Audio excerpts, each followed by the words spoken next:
قال اللہ تبارک و تعالی فی کتابہ المجید و فرقانہ الحمید اعوذ باللہ من الشیطان الرجیم یا ایہا الذین آمنوا اطیعوا اللہ و اطیعوا الرسول و اولی الامر منکم فإن تنازعتم في شيء فردوه إلى الله والرسول إن كنتم تؤمنون بالله واليوم الآخر ذلك خير وأحسن تأويلا صدق اللہ العلی العظیم۔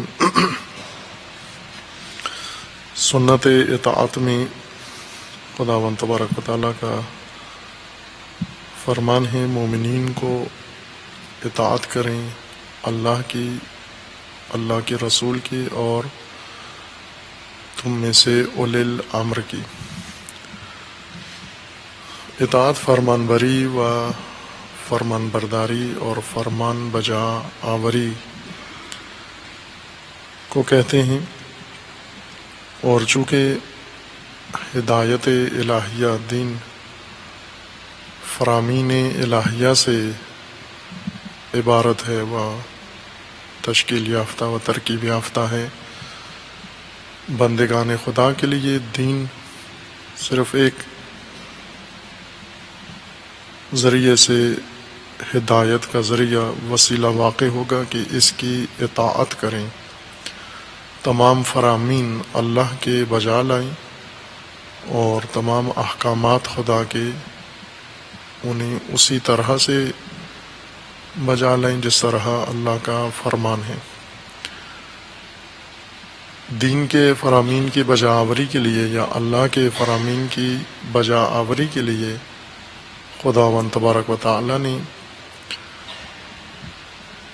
حق کے اطاعت یا واجب الاطاعت ہونے کا حق اپنی ذات کے علاوہ رسول و انبیاء کو عطا فرمایا ہے۔ جو رسول خدا ہیں و پیغمبر خدا ہیں، یعنی اللہ کے فرامین و احکامات بندگان خدا تک و مومنین تک پہنچانے کے ذمہ دار ہیں۔ ان کے فرامین کی اطاعت بھی لازم و واجب ہے، اور اسی طرح یہ سلسلہ فرامین الہیہ کا و نظام خدا کا انبیاء کے نائبین و اوصیاء جو انبیاء کی جانب سے اور اللہ کی جانب سے مامور ہیں، انبیاء کے ہوتے ہوئے انبیاء کی نیابت میں یا انبیاء کے بعد ان کی نیابت میں اللہ کے فرامین ابلاغ کرتے ہیں، اور اللہ کے دیے ہوئے اختیار سے خود بھی فرمان صادر کرتے ہیں الہی میزان و معیار کے مطابق۔ ان کے فرامین کی اطاعت لازم ہے۔ سورہ مبارکہ میں، سورہ مبارکہ آل عمران، جہاں پہلے آیہ کریمہ ذکر ہوئی تھی، خداوند تبارک و تعالیٰ نے اطاعت کا فرمان دیا ہے۔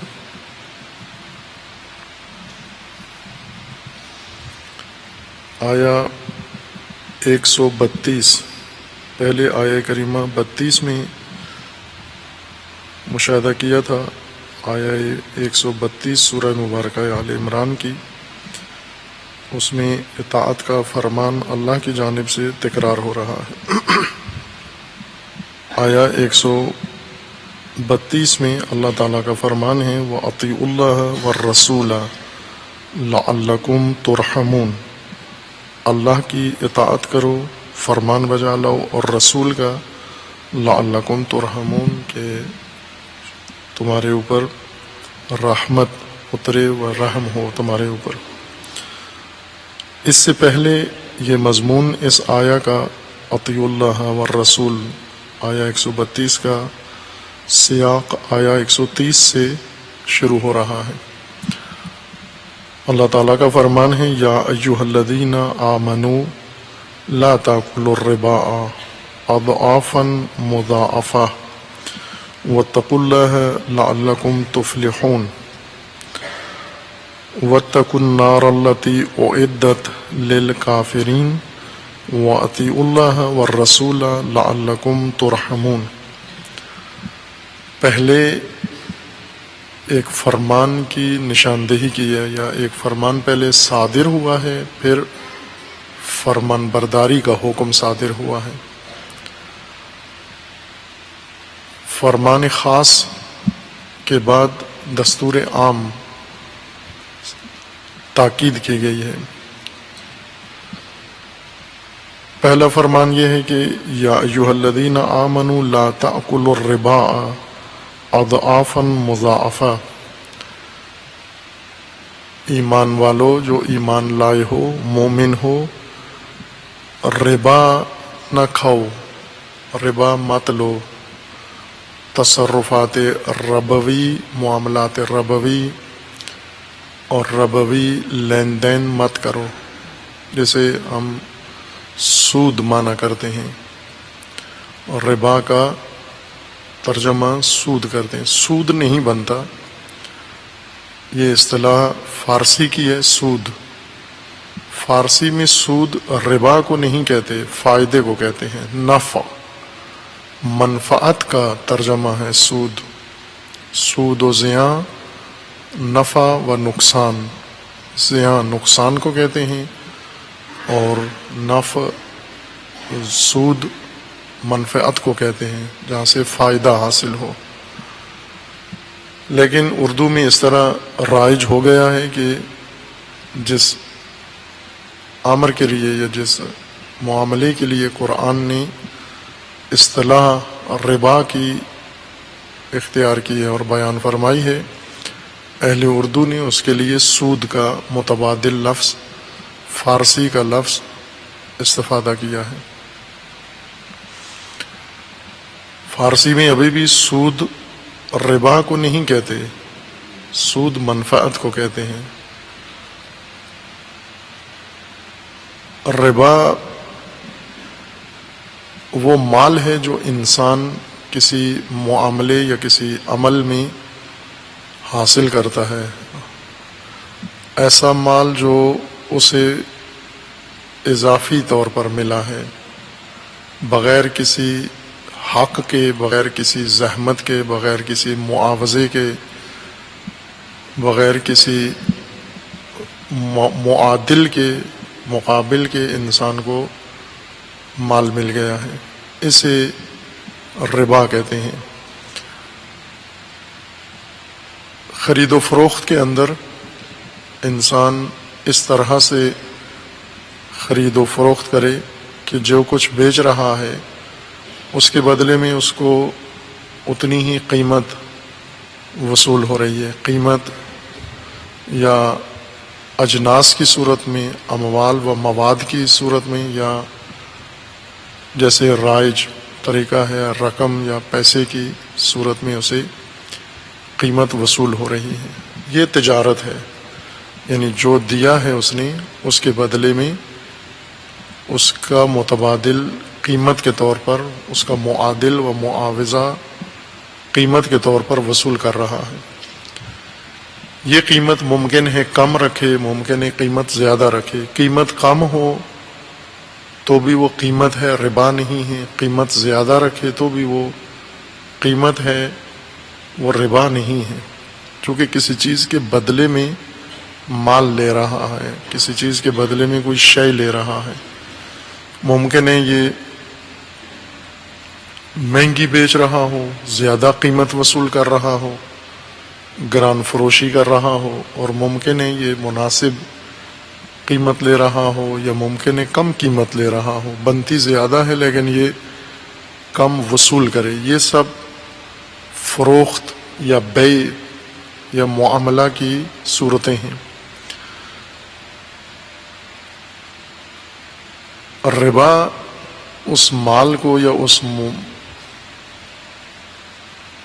روپے کو، پیسے کو، قیمت کو کہتے ہیں کہ کسی شے کے بدلے میں شمار نہیں ہوتی۔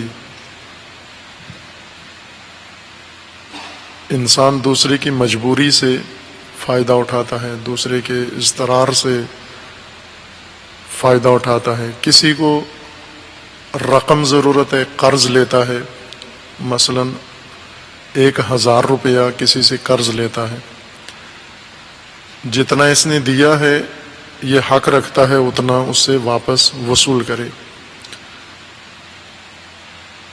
ممکن ہے جلدی وصول کرے، ممکن ہے دیر سے وصول کرے، ایک عرصے کے بعد وصول کرے، اس سے کوئی فرق نہیں پڑتا۔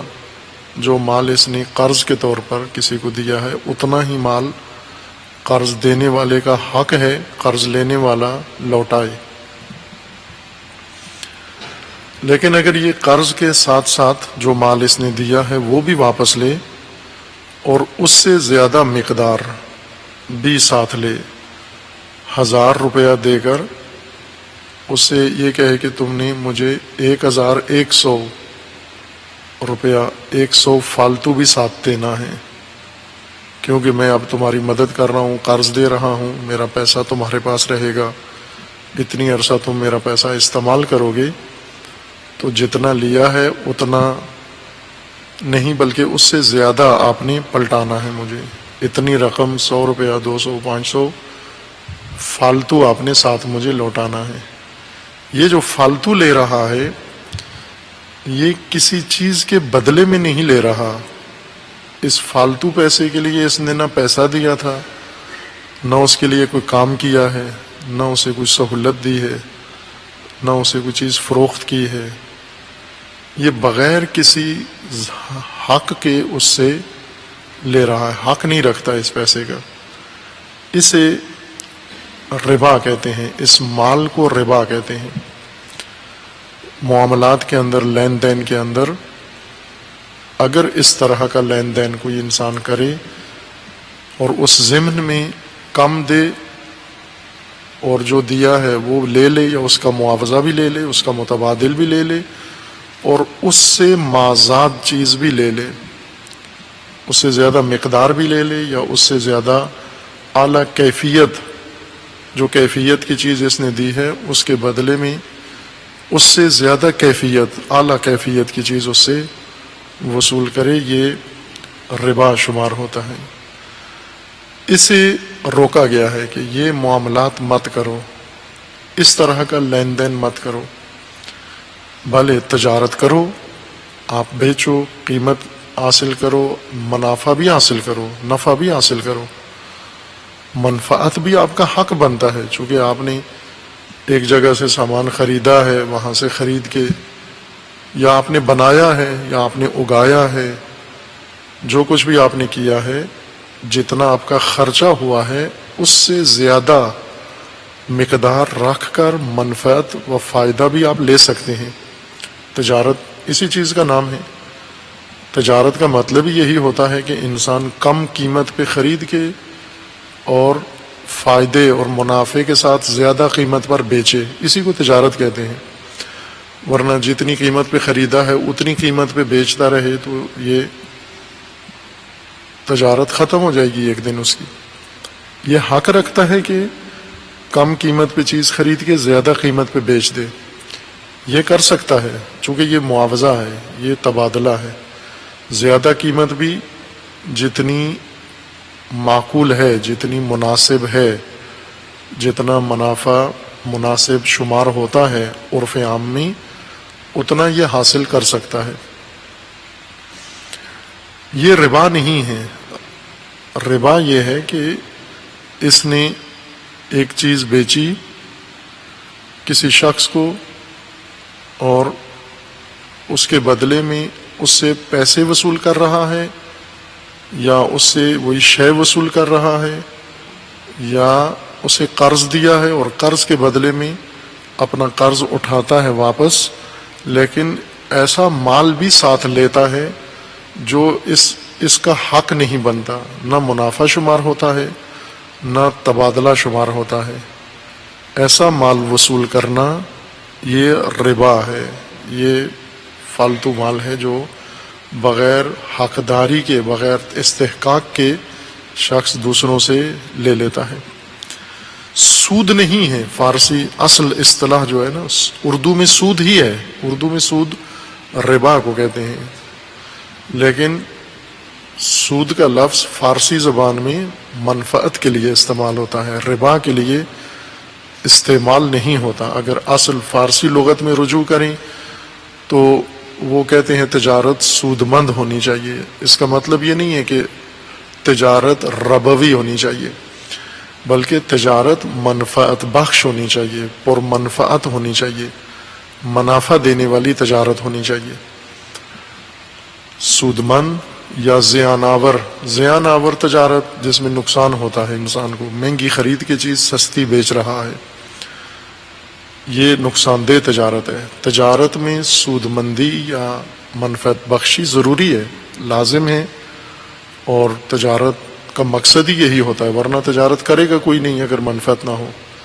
سود لین دین میں یا قرض کے اندر وہ مال دوسرے فریق سے لینا جس کا استحقاق نہیں رکھتا، جو اس کا حق نہیں بنتا کسی بھی عنوان سے، فقط اس وجہ سے یہ فالتو مال لے لیتے ہیں کہ ایک کافی وقت تک، طولانی وقت تک اس کا مال اس کے پاس رہتا ہے۔ جیسے قرض میں ہے، قرض میں ایک شخص فرض کریں 10 لاکھ روپیہ کسی شخص کو دیتا ہے ایک معینہ مدت کے لیے یا غیر معینہ مدت کے لیے، 1 سال، 2 سال، 5 سال، 10 سال، یہ 10 لاکھ روپیہ اس کے پاس رہتا ہے اس کا قرض کے طور پر، اور یہ صرف 10 لاکھ روپے کا استحقاق رکھتا ہے، اس کے ذمہ 10 لاکھ روپے ہیں اس کے، لیکن یہ اسے ماہانہ یا سالانہ فالتو مال بھی لیتا ہے، 10 لاکھ کے بدلے میں 10 لاکھ بھی واپس لیتا ہے اور ماہانہ یا سالانہ فالتو مال بھی لیتا ہے۔ کیوں لیتا ہے؟ چونکہ اس کا مال اس کے پاس ہے اور وہ اس کے مال سے استفادہ کر رہا ہے، تجارت کر رہا ہے، کما رہا ہے، کسی کام میں لا رہا ہے۔ یہ حساب کرتا ہے کہ اگر یہ مال میرے پاس ہوتا میں روزانہ اس مال سے اتنا کماتا، ماہانہ اتنا کماتا، سالانہ اتنا کماتا، اور اب یہ مال کئی سالوں سے اس کے پاس پڑا ہوا ہے، تو جتنا میرے پاس ہوتا اور میں اس مال سے کماتا اضافی سرمایہ، منفعت، یہ سب اسے دینی چاہیے، یہ وہ دے، چونکہ اتنی مدت تک اس نے میرا مال اپنے پاس رکھا ہے۔ اس بنا پر اپنے آپ کو حقدار سمجھتا ہے، ہوتا نہیں ہے اس بنا پر حقدار انسان اس اضافی مال کا۔ قرآن کریم میں اس عمل کے لیے شدید مذمت آئی ہے اور شدید نہی ہے، تاکید ربا کے لیے کہ یہ معاملہ اور لین دین ربوی مت کرو، یہ تباہی ہے، یہ ہلاکت ہے اور یہ نافرمانی ہے، اور غیر معمولی نافرمانی اس کو کہا گیا ہے، معصیت نہیں ہے، بلکہ اسے کہا گیا ہے کہ یہ جنگ ہے خدا کے ساتھ، حرب ہے۔ ربا خار، یہ سود، اردو کے مطابق سود لینے اور دینے والا، یہ نہ صرف نافرمان ہے، اطاعت سے باہر ہو گیا ہے، بلکہ اس نے خدا کے ساتھ جنگ شروع کر دی ہے۔ اللہ کے حکم کے مقابلے میں اس نے اپنا نظام بنا لیا ہے، اللہ کے نظام کے مقابلے میں نظام بنا لیا ہے، تو یہ حالت جنگ میں ہے، اللہ کے ساتھ محارب ہے، حرب بخدا ہے۔ یہ متعدد آیات ہیں کہ یہ انشاءاللہ کسی اور فرصت میں ربا قرآن کریم میں چونکہ بہت اس کے اوپر تاکید ہے، اس کی حرمت کے اوپر شدت ہے، اور جتنی قرآن کی تاکید و شدت ہے اتنا ہی رائج کام ہے مسلمانوں کے اندر۔ ربا خواری، یہ حرام اور یہ ناروا مال اس وقت شاید ہی کوئی اس سے محفوظ ہو۔ لین دین کے اندر یا جو بینکاری نظام ہے موجود، مالی نظام میں بینکاری نظام ہے جو مکمل طور پر سودی اور ربوی نظام ہے، اور ربا کے متعلق قرآن کی غیر معمولی حساسیت ہے دین کی، اور مسلمانوں کا غیر معمولی اصرار ہے ربا خواری کے اوپر اور سود خواری کے اوپر۔ سود خور ہیں، کرتے ہیں تاکیدن، بعض جواز نکال کے، بعض جواز نکالے بغیر۔ جواز نکالیں تو بھی سود حرام ہے، اور جواز کے بغیر کھائیں تو بھی سود حرام ہے، ربا حرام ہے قرآن کے بقول۔ لیکن یہ مسلط ہو چکا ہے مسلمانوں کے اوپر، چونکہ پوری دنیا کے اندر تجارتی نظام ربوی ہے، بینکاری نظام ربوی ہے، مالی نظام مکمل ربوی نظام ہے، ربا خواری ہے و حرام خواری، اور مسلمان بھی اسی نظام کو چونکہ اطاعت کرتے ہیں، تابعیت کرتے ہیں، اسی غیر الہی نظام کی اتباع کرتے ہیں، اسی کے ساتھ منسلک ہیں، اسی کے وفادار ہیں، اس وجہ سے یہ حرمت اور یہ حرام خواری شدت کے ساتھ جاری ہے۔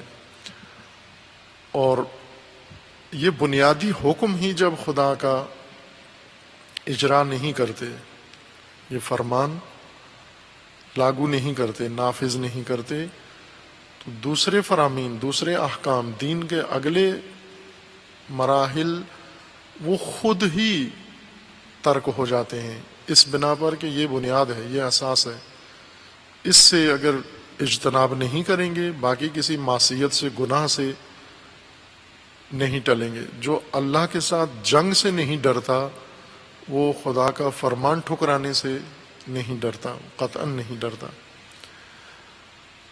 اس لیے تاکید ہے، یا ایھا الذین آمنو، ایمان والوں کو کہا جا رہا ہے، مومن ہو، ایمان لے آئے ہو تو ربا نہ کھاؤ، حرام نہ کھاؤ، سود نہ لو۔ اور اب لا تاکلوا سے مراد کھانا نہیں ہے فقط، جو اردو میں استعمال ہوتا ہے لفظ کھانا پینا، اکل مال اور اکل الربا یہ اسباب تغلیب عقل کہا گیا ہے، مراد تصرف ہے، لین دین ہے، کسی مال کو لینا، استعمال میں لانا، اس کو کسی بھی کام پر خرچ کرنا۔ مثلا مال انسان کماتا ہے، اس سے مختلف اپنی ضرورتیں پوری کرتا ہے، ان میں سے ایک ضرورت کھانے کی ہے انسان کی، کہ اپنے مال میں سے کھانے کا بھی مواد خریدتا ہے یا کھانا خریدتا ہے۔ اور زیادہ خرچ انسان کا یا زیادہ مال اس مد میں خرچ ہوتا ہے، کھانے میں خرچ ہوتا ہے، یا کھانا مالی تصرفات میں سے ایک غلبے والا تصرف ہے، یعنی زیادہ اکثریتی تصرف ہے۔ ہر انسان جو اس کے پاس مال ہے تو اس مال میں زیادہ تر کھانے کے اوپر خرچ کرتا ہے، اس وجہ سے یہ کھانا عنوان ہے مطلق تصرف کا۔ ممکن ہے وہ پہننے کے لیے، مثلا ربا سے لباس خریدے، زمین خریدے، گھر بنائے، کرایہ دے، اس سے کوئی اور کام کرے، یہ سب اکل الربا کہلائے گا۔ اکل الربا یعنی تصرف، تصاحب، تملک مال ربوی کا، اسے لینا، رکھنا، منتقل کرنا، واسطہ بننا، ذریعہ بننا، ربا کے اندر کسی طرح سے شمولیت اختیار کرنا، یہ عقل المال یا عقل الربا کہلاتا ہے، سود خوری ہی کہلاتی ہے۔ یہ اس ربوی مال سے انسان پلاٹ خرید لے، زمین خرید لے، لباس خرید لے، شادی کر لے، جہیز خرید لے، کوئی بیماری کا علاج کرا لے اس مال سے، یہ سب عقل الربا ہے۔ یوں نہیں ہے کہ ربا کھا نہیں سکتے، چونکہ بعض مغیرہ کی طرح کے فقہا ہوتے ہیں۔ علی علیہ السلام نے مغیرہ ابن شعبہ، جو بہت ہی ایک معروف شخصیت ہیں تاریخ کی بھی اور اپنے عہد کی، اور دلچسپ، عمار یاسر، جناب عمار یاسر کے ساتھ مغیرہ ابن شعبہ کی منہ ماری ہو گئی، اور دینی مسئلے پر، کسی بات پر امیر المومنین علیہ السلام کو معلوم ہوا کہ عمار یاسر مغیرہ سے کسی میں الجھے ہیں، کسی بحث میں، تو جناب عمار یاسر کو منع کیا کہ اس کے ساتھ منہ نہ لگایا کرو، چونکہ یہ قرآن جانتا ہے، تفسیر جانتا ہے، حدیث کا ماہر ہے، عالم ہے، فاضل ہے، لیکن اس نے سارا دین سیکھا ہے اپنی غلطیوں کی تعویل و توجیہ کے لیے، اپنے گناہوں کے اوپر پردہ ڈالنے کے لیے، جواز نکالنے کے لیے۔ بعض اس لیے دین پڑھتے ہیں تاکہ اس سے جواز نکال لیں، جیسے سود کے لیے جواز، فراوان علماء ہیں جو شقیں دین سے، قانون سے، شریعت سے نکال کے لوگوں کو بتاتے ہیں کہ ان ہیلوں کے ذریعے سے آپ سودی مال، ربوی مال آپ تصرف کر سکتے ہیں، کھا سکتے ہیں، اور لوگ اسے اگرچہ ذہنی طور پر مطمئن نہیں ہوتے، انہیں معلوم ہوتا ہے کہ یہ غلط راستہ ہے، لیکن پھر بھی سماجی طور پر، اس نفسیاتی طور پر اس کے اثرات ہیں۔ اگر ایک کام ایسا ہو جو دین بھی ممنوع قرار دیتا ہے اور لوگ بھی اسے برا سمجھتے ہیں، دین برا سمجھتا ہے، اس کی کم پرواہ کرتے ہیں۔ جو با تقویٰ ہے وہی دین کے حساسیت کی پرواہ کرتا ہے، خشیت اسی کے اندر ہے جو تقویٰ رکھتا ہے، لیکن جو تقویٰ نہیں رکھتا وہ خشیت، پرواہ اللہ کی نہیں کرتا، لوگوں کی کرتا ہے۔ خوف ہے، پرواہ ہے شدید لوگوں کی، کہ بے شک حرام خار ہو لیکن لوگ اسے حرام خار نہ سمجھتے ہوں، لوگ سمجھتے ہوں ٹھیک ہے حلال کھاتا ہے۔ یہ جو فتاوی، ہیلے معلوم ہوتا ہے کہ غلط ہیں پھر بھی انسان اپنا لیتا ہے، یہ اس لیے کہ لوگوں کے سامنے انسان کے پاس ایک جواز ہوتا ہے، جن کی پرواہ کرتا ہے، جن کی باتوں کی پرواہ کرتا ہے، جن کے رویوں کی پرواہ کرتا ہے، جن کی نگاہوں کی پرواہ کرتا ہے کہ میں لوگوں کی نگاہوں میں کیا سمجھا جاتا ہوں، آیا لوگ مجھے ایک حلال خار اور حلال خور سمجھتے ہیں یا حرام خور سمجھتے ہیں۔ اگر یہ واقعاً حلال خور ہو اور لوگ اسے حرام خور سمجھیں، یہ پریشان ہوتا ہے، مطمئن نہیں ہوتا، کیونکہ لوگ مجھے حرام خور سمجھتے ہیں۔ اور اگر واقعاً حقیقتاً حرام خور ہو لیکن لوگ اسے حلال خور سمجھیں، لوگ کہیں حق حلال کا کھاتا ہے، کماتا ہے، یہ بالکل مطمئن ہوتا ہے، اس سے ذرا پرواہ نہیں ہوتی۔ کیوں کہ لوگوں کی نگاہوں میں حلال خور ہوں، حرام خور نہیں ہوں، اور لوگوں کی اس کو پرواہ ہے، خشیت الناس ہے اس کے دل میں، نہ خشیت اللہ۔ خشیت پرواہ کو کہتے ہیں، ایسا خوف جو انسان کو باپرواہ بنا دے،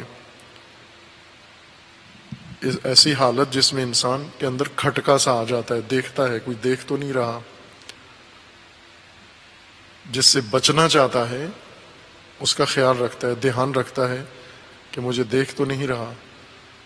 اکثریت کے دلوں کے اندر، یعنی متقین کے علاوہ معمولی لوگوں کے اندر، لوگوں کی نگاہوں کی شدید پرواہ ہے کہ لوگ ہمیں کیا سمجھتے ہیں، لوگ ہمیں نیک سمجھتے ہیں اور ہم ایک درجے کے بدکار ہیں تو کوئی فرق نہیں پڑتا، ہم نیک لوگ شمار ہوتے ہیں، اور اگر ہم نیک ہیں اور لوگ ہمیں بد کردار سمجھتے ہیں پھر بہت پریشان ہوتے ہیں، پھر اپنی صفائیاں پیش کرتے ہیں، پھر ساری عمر اپنے دفاع میں لگا دیتے ہیں، ہم ایسے نہیں ہیں جیسے لوگ ہمیں سمجھتے ہیں، ہم بڑے پاکیزہ لوگ ہیں۔ بعض جواز نکال لیتے ہیں ربا کھانے کا، کاروباری لوگ جن کے منفعت ہے، جن کے فائدے ہیں کاروبار کے اندر، سودی کاروبار میں، وہ خود ہیر پھیر کر کے اس طرح سے جواز نکال لیتے ہیں۔ جیسا ایک نمونہ اس کا اسلامی بینکاری کے عنوان سے جو عمل شروع ہوا ہے چند ممالک میں، از جملہ پاکستان میں، ان بینکوں نے جو چالاکی کی ہے وہ یہ کی ہے کہ وہ علماء جنہوں نے انہیں سودی نظام حلال بنا کے دے دیا ہے، اسلامی بنا کے دے دیا ہے، ان کو اپنا شریک بنا لیا ہے۔ یہ اکثر مفتیان اقتصادی یہ ان بینکوں کے پارٹنر ہیں، ان کے شیئرز ہیں انہی بینکوں کے اندر، اسلامی بینکوں کے اندر، مفتی صاحب کے بھائیوں کے، مفتی صاحب کے بیٹوں کے، مفتی صاحب کی زوجہ کے اپنے بینک کے اندر شیئرز ہیں، حصص ہیں، اور بینک اسی سود کا ایک بڑا حصہ خود مفتی صاحب کے اکاؤنٹ میں چلا جاتا ہے، اور اس کے بدلے میں انہوں نے انہیں مطلب کو گما کے سودی نظام کا ایک جواز نکال کر پیش کر دیا ہے۔ یہ ایک عام چیز ہے، اس سے سود حلال نہیں ہوتا، حرام، ربا حرام ہے۔ کسی سے پوچھ کے ربا لیں تو بھی حرام ہے، کسی سے پوچھے بغیر ربا لیں تو بھی حرام ہے۔ اکل الربا لا تأکل الربا یعنی تصرفات ربوی، اخراجات ربوی، اقتصاب ربوی، ربا سے کمایا ہوا مال یہ آپ کے لیے جائز نہیں ہے، اس کے تم مالک نہیں ہو، یہ ناجائز مال ہے۔ یا ایھا الذین آمنوا لا تأکلوا الربا اضعافا مضاعفۃ، اضعاف ضعف دو گنا کو کہتے ہیں، اور اضعافاً یعنی دورہ، دو گنا، دو برابر، مضاعفتاً دو برابر کے دو برابر، جتنا مال ہو اتنا ہی اس کو بڑھا دینا۔ مثلا 1,00,000 اگر اصل رقم ہے، آپ کی سرمایہ ہے، تو اس پہ ربا مقرر کرتے ہیں، سود رکھتے ہیں 1,00,000 اور یہ 2 گنا نہیں ہے، یہ 1 ہے، 1,00,000 پر 1,00,000 سود لیں گے مثلا، یا 1,00,000 پر 50,000 سود لیں گے۔ کسی موقع پر 50,000 کو 2 دفعہ بڑھا دیتے ہیں، 50,000 کو بڑھا دیں، ایک دفعہ اور تکرار کریں تو وہ ہو جاتا ہے مضاعف۔ 50 2 دفعہ تکرار جب ہو جائے اسے مضاعف کہتے ہیں عربی میں، 2 گنا، 2 برابر۔ اور یہ 2 برابر کو اگر مزید تکرار کریں، 2 برابر کو یعنی 50,000 کو، 1,00,000 کو پھر تکرار کریں آپ، تو یہ بن جائے گا 2,00,000۔ 50,000 کو اور تکرار کریں تو 50,000 پھر مقرر ہو کے 2,00,000 روپیہ بن جائے گا۔ خوب، یہ مختلف شکلیں ہیں، سود خوروں کی مختلف شکلیں ہیں۔ یہ بعض سود لیتے ہیں اور مضاعف نہیں ہوتا، ضعف نہیں ہوتا، اس میں 2 گنا نہیں لیتے، اس سے کمتر لیتے ہیں، جتنی رقم دی ہے اس کے بدلے میں ایک مقرر حد رکھ کے اتنا سود لے لیتے ہیں۔ بعض دوسرے کسی اور صورتحال میں پریشان حال لوگ، مجبور لوگ، چونکہ خصوصاً جو آبائی دین کے پیروکار ہیں یہ بہت جلدی مجبور ہو جاتے ہیں، مالی مجبوریاں ان کی بہت زیادہ ہیں۔ آبائی دین کے پیروکار، الہی دین کے پیروکار اتنے مجبور نہیں ہوتے جتنے آبائی دین کے پیروکار مجبور ہیں۔ آبائی دین کے پیروکار ان کی مجبوریاں یہ ہیں کہ انہیں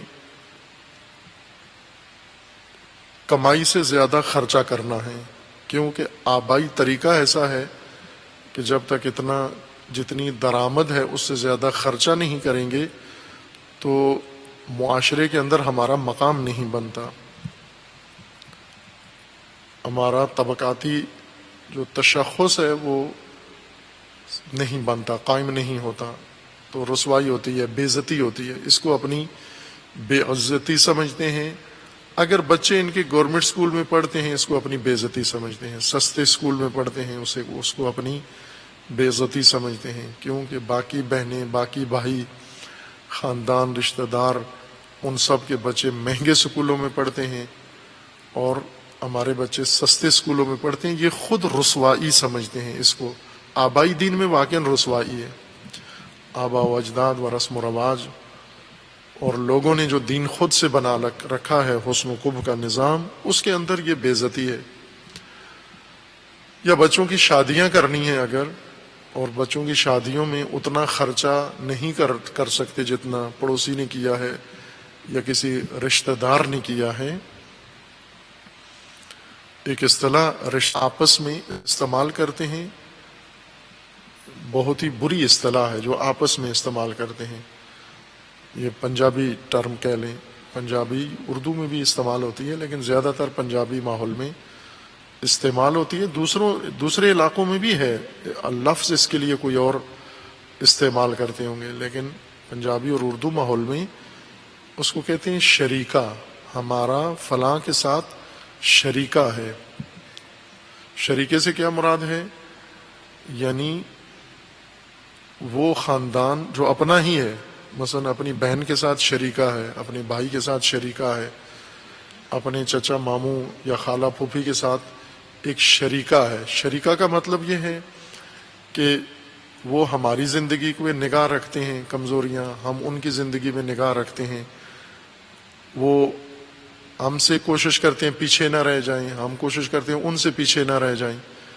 اس طرح سے ایک دوسرے کے ساتھ ایک دوڑ لگی ہوئی ہے، مقابلہ ہے۔ شریکہ یعنی ایک مقابلہ ہے ہمارا، اور ایک طرح کی رقابت و دشمنی ہے، پنہان دشمنی، جو زیادہ پنہان بھی نہیں ہے، بظاہر رشتہ دار ہیں لیکن درپردہ دشمن بنے ہوئے ہیں ایک دوسرے کے، اور دوڑ لگائی ہوئی ہے ایک دوسرے کو پچھاڑنے کی، ایک دوسرے کو پیچھے چھوڑنے کی اور ایک دوسرے سے آگے نکلنے کی۔ اس طرح کی رقابت، ہمراہ دشمنی کے، حسادت کے، اسے شریکہ کہتے ہیں کہ فلاں تو ہمارے شریک ہیں، شریکوں کے سامنے ہمیں ذلیل کیا، ہمارا شریکہ تھا، وہاں یہ بات آپ کو نہیں کرنی تھی، یعنی وہاں ہماری دشمنی تھی، ہمارے تعلقات ہیں لیکن ایسے تعلقات ہیں ساتھ رقابت بھی ہے، ساتھ ایک اس طرح کا معاملہ بھی ہے۔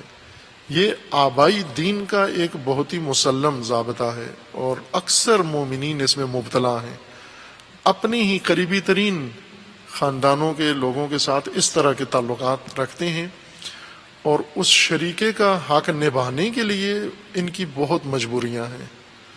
اتنی مجبوریاں ہیں کہ یہ اپنی حیثیت سے زیادہ خرچ کرنے کے لیے مجبور ہوتے ہیں۔ بچوں کی شادیاں کرنی ہیں فلاں شریک خاندان نے، یا ایسے کسی خاندان میں اگر رشتہ ہو رہا ہے، وہاں بیٹی جا رہی ہے، اگر اس کو جہیز دینا ہے، جہیز کتنا دینا ہے؟ اپنی حیثیت سے 10 گنا زیادہ دینا ہے۔ عموماً جو ربا میں گرفتار ہوتے ہیں وہ یہ آبائی دین کے مجبور لوگ ہوتے ہیں۔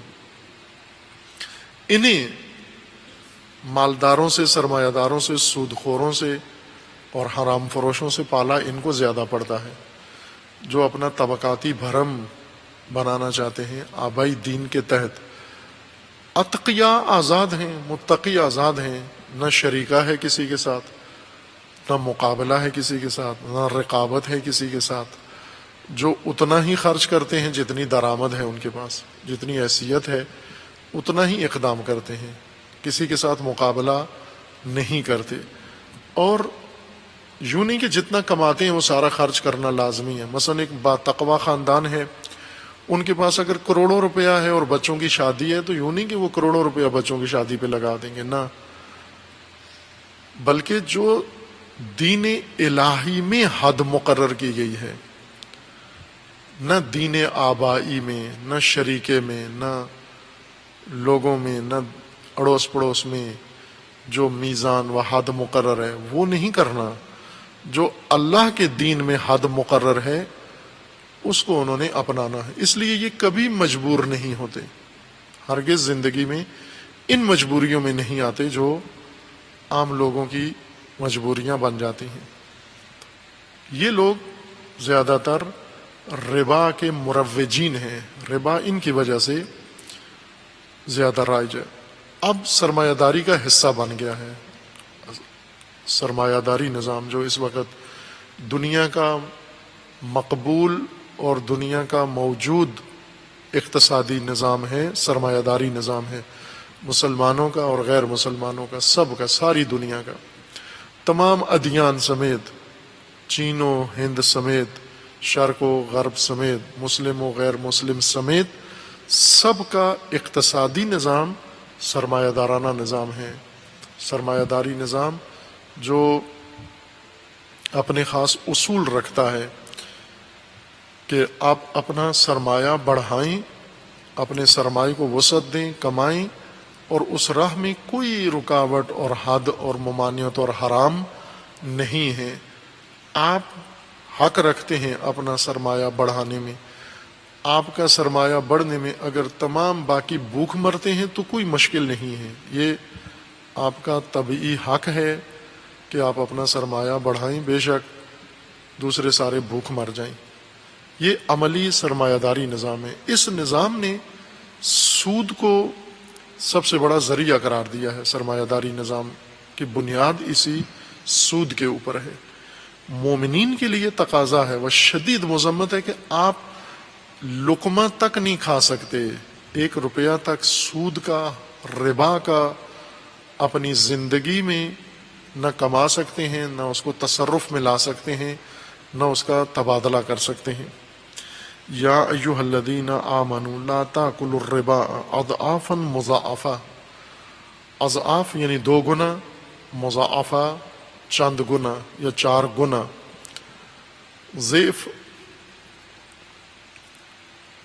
بعض اہل لغت کے بقول کے مادہ ضعف یا ضعف اور ضعف چونکہ مادہ ایک ہی ہے، ضاد عین فے، اس کے 2 معنی ہیں۔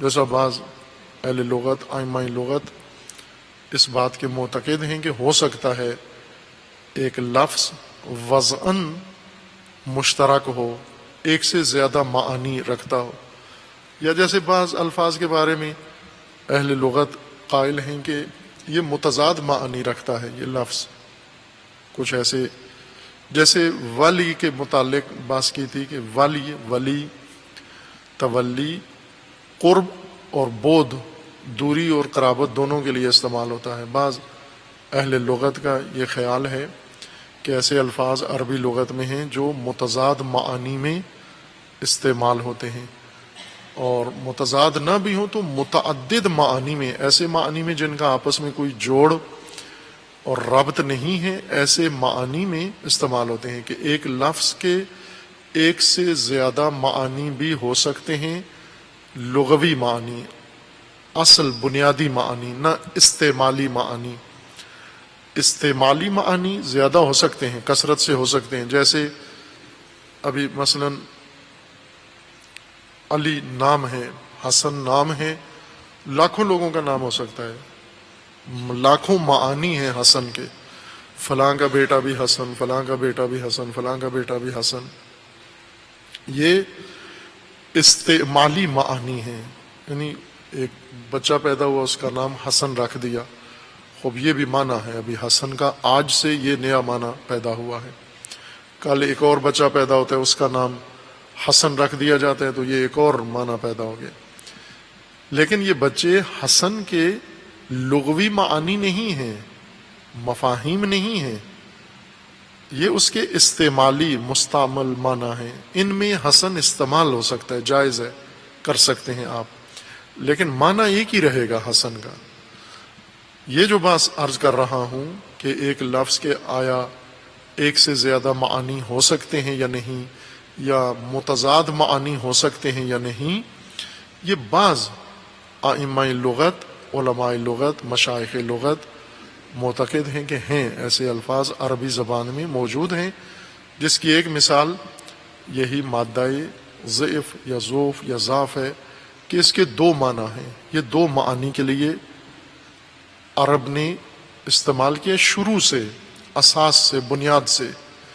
ایک کمزوری کے معنی میں، جو طاقت و قوت و قدرت کے مقابلے میں ہے، ضعف و ضعف، اور ایک ضعف ہے 2 گنا ہونے کے مقابلے بارے میں، 2 گنا کسی چیز کا مقدار دو گنا ہو جائے، جتنی ہے اتنی ہی اور بن جائے، اور اس کو تکرار کر دیں تو اس کو بھی ضعف کہتے ہیں، اور کمزوری کو بھی ضعف و ضعف کہتے ہیں۔ بعضوں نے یہ فرق بیان کیا ہے کہ ضعف جسمانی کمزوری کو کہتے ہیں، ضعف معنوی باطنی قلبی کمزوری کو کہتے ہیں، ضعف دو گنا ہونے کو کہتے ہیں۔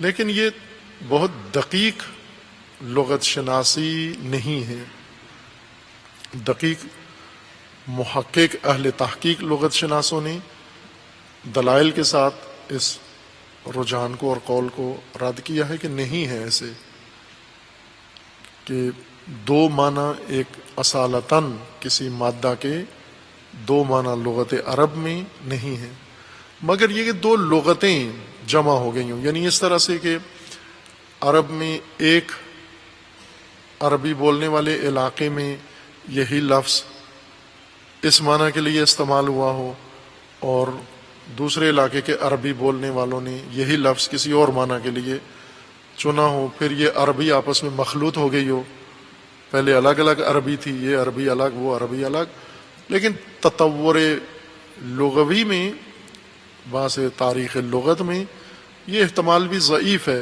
کہ کوئی زبان اس طرح سے نہیں بنتی، الگ الگ نہیں بنتی، زبان ایک منبع سے پھوٹتی ہے اور پھیلتی ہے، نہ کہ پھیلی ہوئی زبان اکٹھی ہوتی ہے، ایسے نہیں ہوتا۔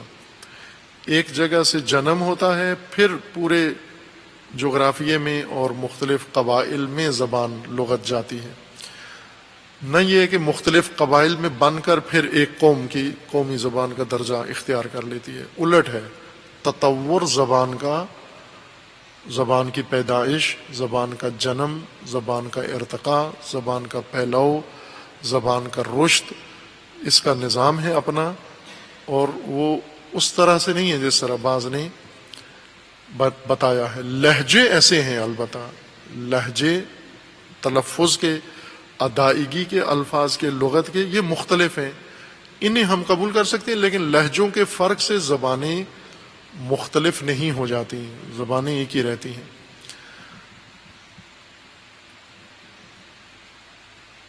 بعض محققین کے مطابق کہ ضعف یا ضعف پیش اور زبر کے ساتھ، ضاد کے اوپر پیش یا زبر پڑھیں تو یہ ایک ہی معنی کے لیے ہے، کمزوری کے لیے، اس کا مطلب ہے کمزوری، طاقت کا نہ ہونا، قوت کا نہ ہونا، کم ہونا، اور اس کا ایک ہی معنی ہے، اور یہ عربی لفظ ہے۔ ضعف اور ضعف یہ عربی مادہ ہے، عربی لغت ہے، اور عرب اسی معنی میں اس کو استعمال کرتے ہیں، جہاں بھی استعمال کریں گے کمزوری کے معنی میں، طاقت و قوت کے مقابلے میں استعمال کریں گے۔ ممکن ہے وہ افرادی قوت ہو، ممکن ہے مالی قوت ہو، ممکن ہے بدنی قوت ہو، ممکن ہے علمی قوت ہو، ممکن ہے قوت کے مختلف پہلو ہیں یا مختلف جہات ہیں، کسی بھی جہت کی قوت کے مقابلے میں کمزوری اگر ہو اس کو ضعف یا ضعف ہی کہیں گے۔ ضعف جسے کہا گیا ہے یہ عبری لفظ ہے، عربی نہیں ہے، یہ مادہ سرے سے ایک عربی لفظ دو معنوں کے لیے نہیں ہے، بلکہ ایک عربی لفظ ہے اور ایک دوسری زبان سے عربی زبان کے اندر داخل ہوا ہے، اور یہ اصل میں تھا سیف، سواد کے ساتھ تھا۔ ضاد صرف عرب تلفظ کرتے ہیں، جتنے الفاظ ضاد سے شروع ہوتے ہیں یہ صرف عربی عرب ہیں، یہ کسی اور لغت کے الفاظ نہیں ہیں۔ ضاد کے ساتھ جو اصل میں ہی ضاد ہوں، یہ سب عربی لغت ہے، چونکہ ضاد عرب ہی تلفظ کرتے ہیں، باقی قوموں سے ضاد تلفظ نہیں ہوتا، ان کی نیچر کے خلاف ہے ضاد تلفظ کرنا، اور کر بھی نہیں سکتے، وہ انہیں سیکھنا پڑتا ہے بہت مشکل کے ساتھ۔ ایک غیر عرب ضاد کے تلفظ پر قادر ہوتا ہے، یہ خالصتاً عربی صوت ہے جو عربی گلے سے نکل سکتی ہے، غیر عرب تکلف میں اپنے آپ کو ڈال کر اس کے تلفظ کے عادی بنتے ہیں۔ کچھ آوازیں ایسی ہیں جو عمومیت رکھتی ہیں، عرب ہوں، غیر عرب ہوں، عجم ہوں، ہندی ہوں، کسی بھی خطے کے لوگ ہوں، وہ آوازیں عمومیت رکھتی ہیں، عام آوازیں ہیں، اور ان کے مخارج عمومیت رکھتے ہیں. سب وہ مخارج، وہ صوتیں ادا کر سکتے ہیں. کوئی سیکھنے کی ضرورت نہیں ہوتی. مخارج کسی زبان میں علم تجوید، علم مخرج نہیں ہے، صرف عربی میں ہے. مثلا فارسی جتنے الفاظ ہیں ان کی ادائیگی کے لیے کسی علم تجوید کی ضرورت نہیں ہے، وہ پیدائشی طور پر بچہ وہ آوازیں نکال لیتا ہے. چائنیز علم تجوید و علم مخارج نہیں پڑھتے، چونکہ ایسے حروف ہی صوت ہے ہی نہیں ان کے اندر جن کی ادائیگی کے لیے انہیں کلاس، معلم، اور چونکہ طبعی طور پر زبان جو آوازوں کو بدلتی ہے، شکلیں بناتی ہے، آوازوں کی زیر و بم پیدا کرتی ہے. زبان کا جو منہ میں گھومنا ہے، چلنا ہے، تالو سے لگنا، نیچے لگنا، دانتوں سے ٹکرانا، لبوں کا کھلنا بند ہونا، یہ آموزشی چیزیں نہیں ہیں. انسان دیکھا دیکھی سیکھتا ہے. یہ عربی زبان فقط ایسی ہے کہ جس کے لیے ضرورت پڑتی ہے انسان کو، غیر عربوں کو، حتی خود عربوں کو بھی ضرورت پڑتی ہے اپنی زبان کے بعض حروف و اصوات نکالنے کے لیے. انہیں بھی اس کی تمرین کرنا پڑتی ہے. تمرین کرنے کا مطلب یہ ہے کہ یہ ایک اضافی چیز ہے جو علوم نے اضافہ کی ہے. یعنی علوم ایسے تدوین ہوئے ہیں، ان علوم نے یہ قواعد مقرر کیے ہیں جو طبعی انداز سے ہٹ کے انسان کو سیکھنے پڑتے ہیں، طبعی آوازوں سے الگ ہیں. یہ غیر عربی لفظ کوئی بھی ضاد سے شروع نہیں ہوتا، صرف عربی تلفظ ہے جو ضاد سے شروع ہوتا ہے. عبری لفظ، عبری زبان پہلے سے جو بنی اسرائیل کی زبان تھی، اسی خطے کے اندر مشرق وسطیٰ کی زبان تھی. عبری جو ابھی یہودیوں کی باقاعدہ مذہبی اور رسمی زبان ہے، اور وہ عبری ہی لکھتے بولتے ہیں. اسرائیل کی زبان، یہودیوں کی زبان پوری دنیا میں عبری ہے. تورات اسی زبان میں تھی، عبری زبان میں تھی، انہی کی زبان میں. انجیل اسی زبان میں تھی، عبری زبان کے اندر تھی. عربی الگ قوم کی زبان تھی، عبری الگ قوم کی زبان تھی.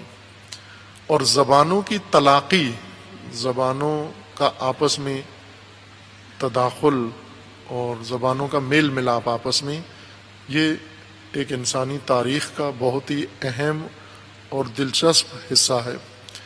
کہ جس طرح انسان ایک علاقے کے دوسرے علاقے میں، اقوام ایک علاقے کی دوسرے علاقے میں مخلوط ہوتے ہیں، اسی طرح زبانیں بھی ایک دوسرے کے اندر جاتی ہیں، آتی ہیں. جس طرح مثلا اس وقت پاکستان کے اندر کتنی اقوام آباد ہیں، جن میں سے مقامی جو یہیں پر قدیمی پیدا ہوئے، یعنی صدیاں گزری یہیں کے تھے، آبا و اجداد ان کے، وہ بہت کم ہیں. بہت سارے باہر سے دیگر اقوام آ کر اس خطے کے اندر آباد ہوئے ہیں. مثلا منگول آئے ہیں پاکستان میں. ابھی آپ سنتے ہیں مختلف قومیتوں کے القابات، نام، مغل، فلاں مغل نام رکھا ہوا ہے لوگوں کا.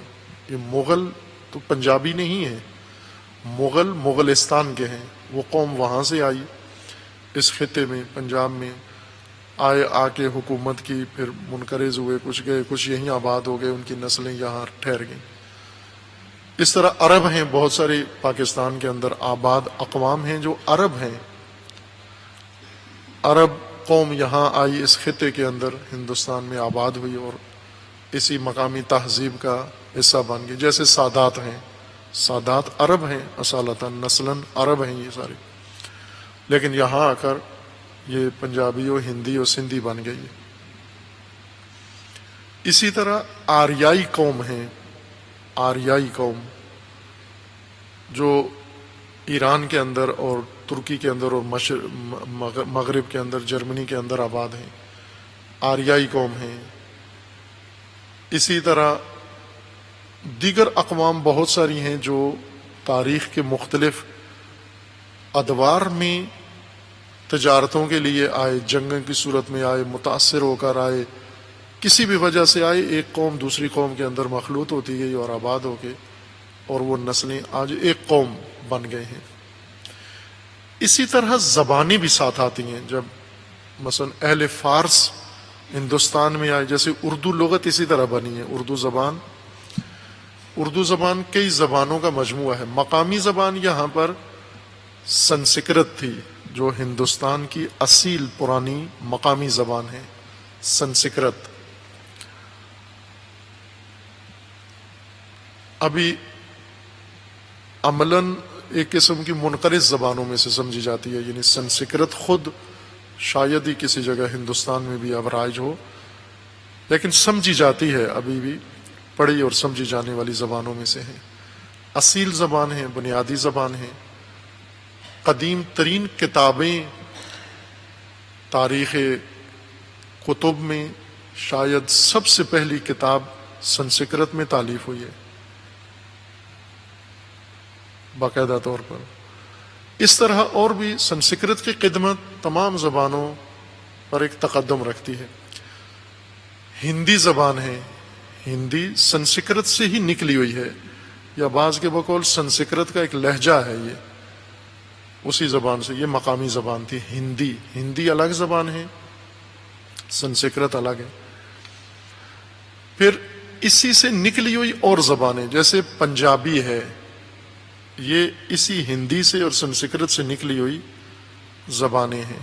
سرائکی ہے، سرائکی ایک بعض اس کو مستقل زبان نہیں مانتے، یہ پنجابی کا ایک لہجہ ہے، پنجابی ہی ہے لیکن ایک خاص لہجے سے بولی جاتی ہے۔ پنجاب میں رہنے والے یا سنسکرت بولنے والے یا ہندی، لہجے ان کے مختلف ہیں۔ پھر فارس آئے ہندوستان کے اندر، افغان آئے، پشتون آئے، پشتو زبان بولنے والے لشکر آئے، قبائل آئے اور حکمران، انہوں نے ہندوستان پہ حملہ کیا، قبضہ کیا، یہاں آباد ہوئے۔ اور اسی طرح منگول آئے، اسی طرح آخری بیرونی قوم جو آئی انگریز آئے، وہ اپنی زبان اپنی تہذیب سمیت آئے، اور سب نے آ کر اس سرزمین کے اوپر اپنی زبان اپنی تہذیب کے اثرات چھوڑے اور مخلوط ہوئی ہیں ایک دوسرے کے ساتھ۔ یہ زبانیں ملی ہیں، اقوام ملی ہیں، تو ایک مخلوط نسل بھی پیدا ہوئی ہے، اور مخلوط زبان بھی اور مخلوط تہذیب بھی پیدا ہوئی ہے۔ ہندوستانی تہذیب کے اندر ہر تہذیب کے اثرات ہیں، ایرانی تہذیب کے بھی اثرات ہیں، منگول تہذیب کے بھی اثرات ہیں، ترک تہذیب کے بھی اثرات ہیں، پشتو تہذیب کے بھی اس کے اوپر گہرے اثرات ہیں، اور سنسکرت تہذیب کے اس کے اوپر گہرے اثرات ہیں، لاطینی تہذیب کے اس کے اوپر گہرے اثرات ہیں، اور دوسری تہذیبیں بھی اسی طرح سے متاثر ہیں۔ یہ ایک لازمی عمل ہے لغات کی تشکیل کا اور ترویج کا۔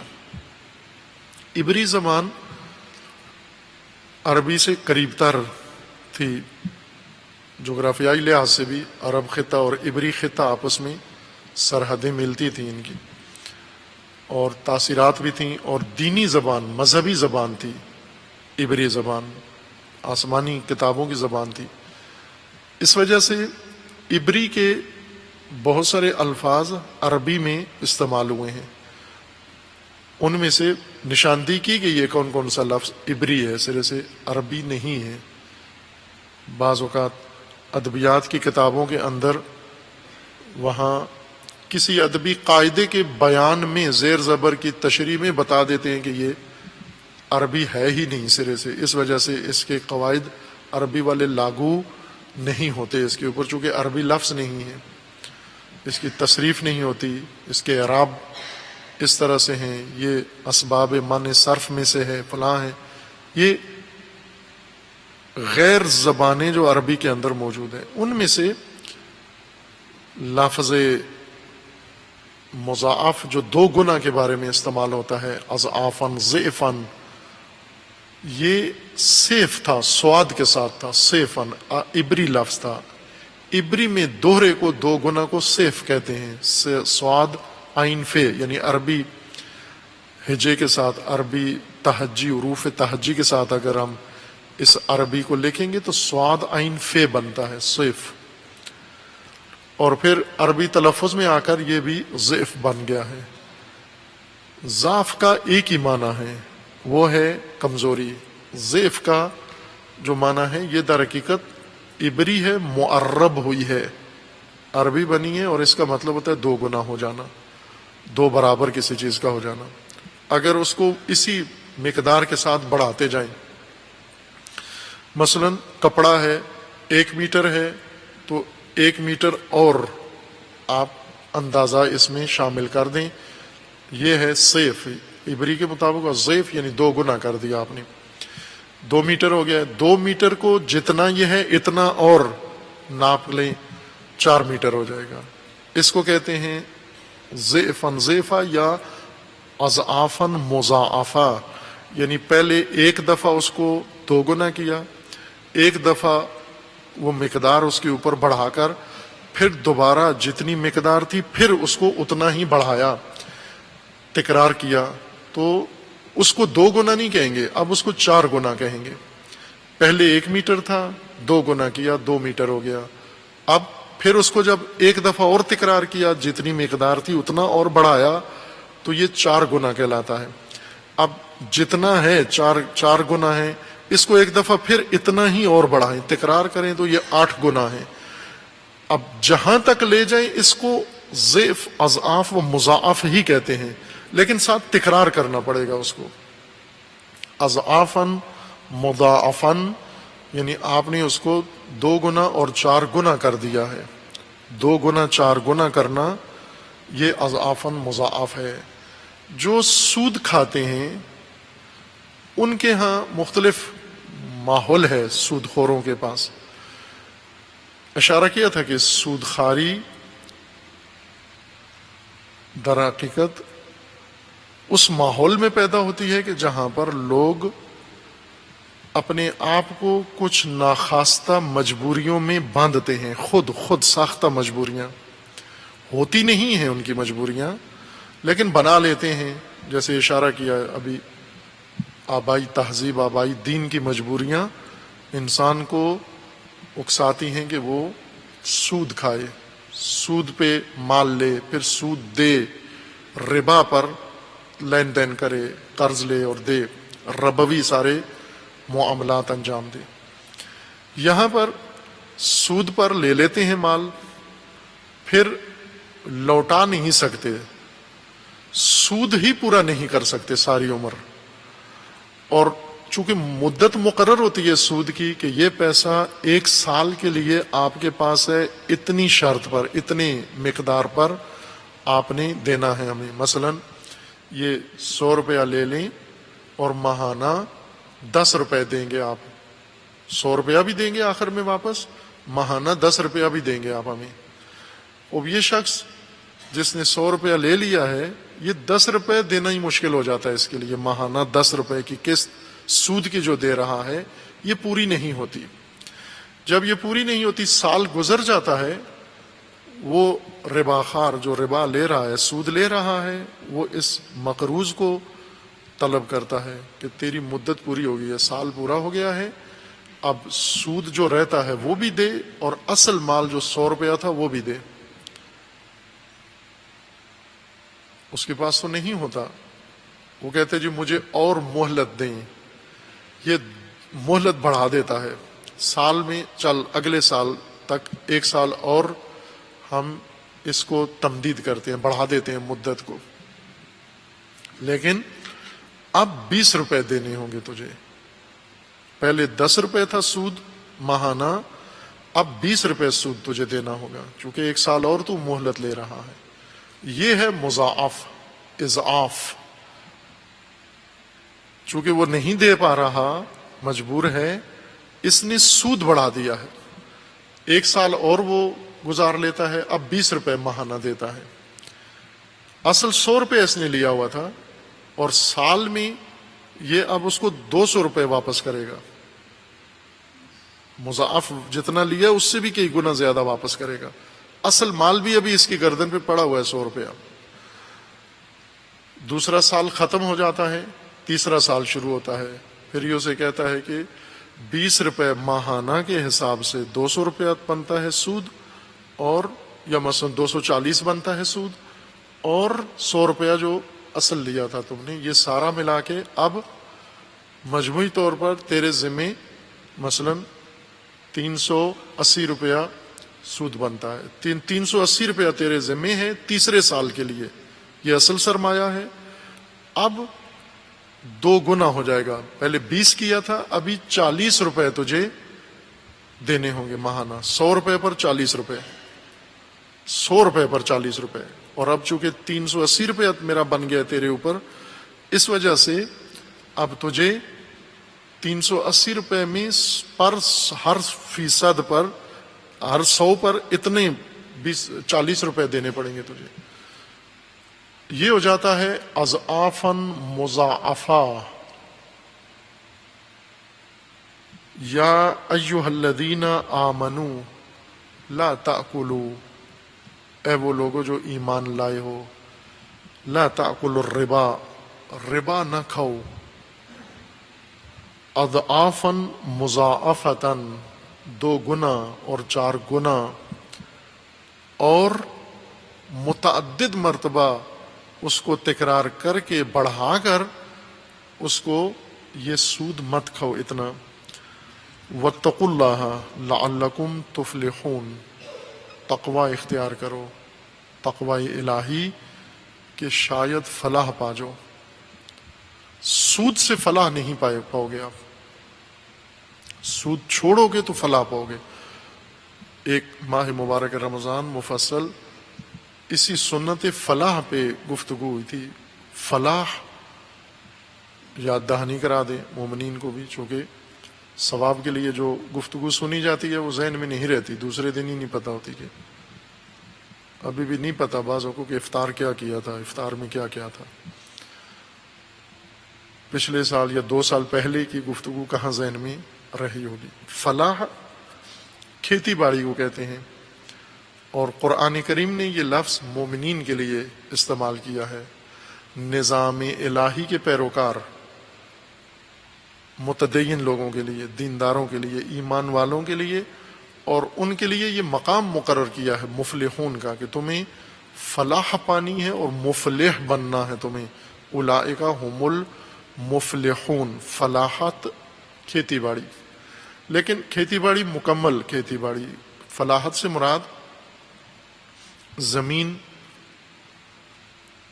تیار کرنا کاشت کے لیے، یہ فلاحت کا حصہ ہے۔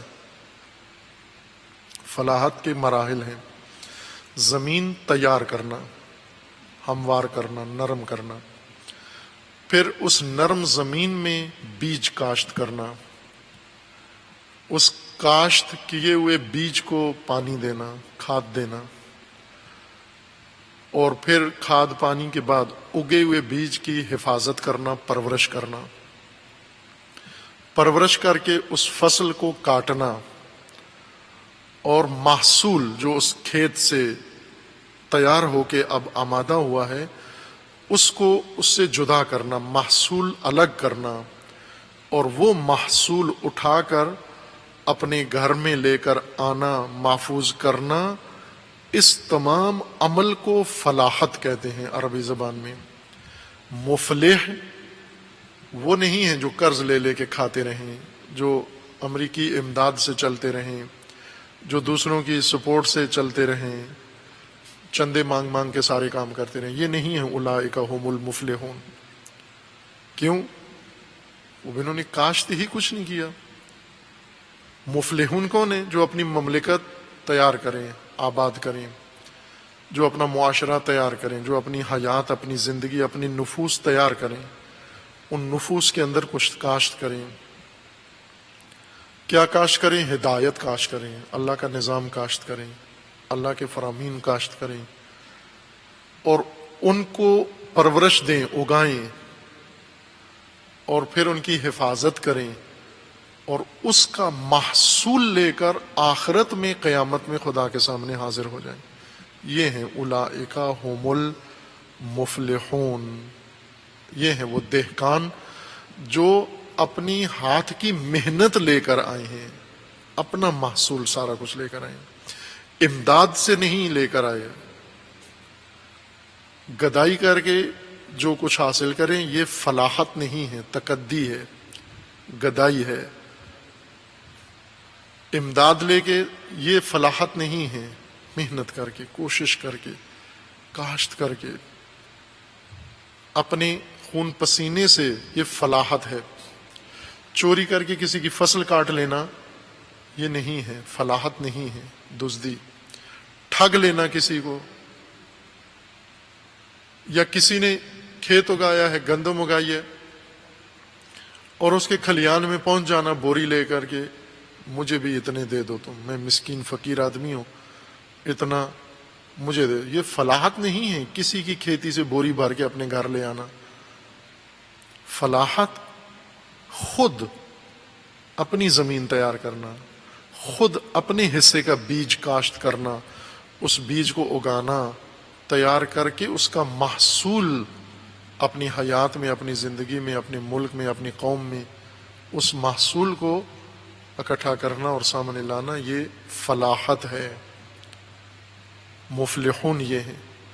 قرآن کریم کا فرمانا ہے کہ ربا مت کھاؤ، یہ کام رائج نہ کرو، چونکہ فلاحت نہیں ہوگی، ربا فلاحت نہیں ہے، کاشتکاری نہیں ہے۔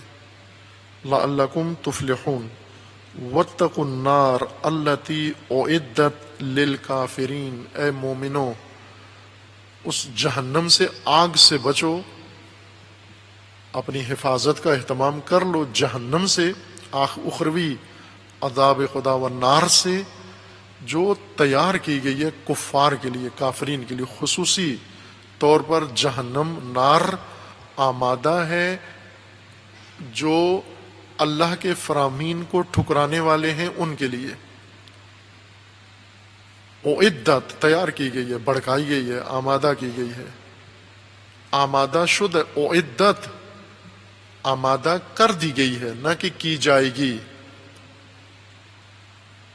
اعدت تیار ہے بالکل، اس سے بچو۔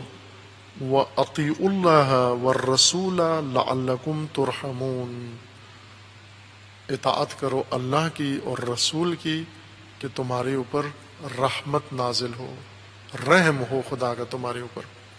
ربا رحم و رحمت روک دیتا ہے۔ رحم و رحمت یہ بھی ان الفاظ کو ہم نے جس طرح سے سمجھا ہوا ہے اسی وجہ سے ہم دور بھی ہیں قرآن سے۔ جس طرح سے قرآن سمجھا ہے اسی نے قرآن سے دور بھی کر دیا ہے۔ اگر واقعاً درست فہم ہوئی ہوتی قرآن کی، کتاب خدا، کلام خدا، صحیح تعلیم دیا جاتا تو آج یہ حالت نہ ہوتی ہماری۔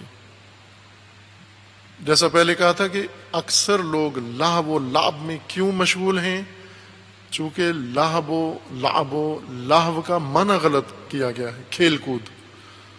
اب بہت سارے کھیل کود نہیں کرتے لیکن ہیں سب لہو میں مصروف، 99% لہو میں مصروف ہیں، لیکن اپنے آپ کو بہت سنجیدہ مصروف لوگ سمجھتے ہیں۔ لہو بے مقصد کام، بے شک سنجیدگی سے کرو، بے مقصد کام، مقصد سے دور کر دینے والے کام۔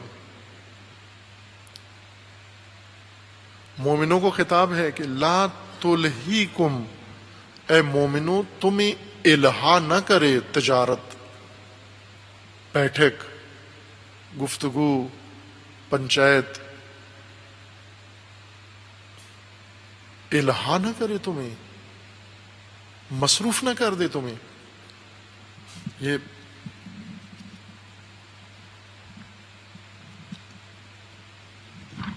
آیہ کریمہ مشاہدہ فرمائیں کہ جس وجہ سے مبتلا ہیں، جس سے قرآن روک رہا ہے، اسی کو نہ سمجھنے کی وجہ سے اسی میں مبتلا ہوئے۔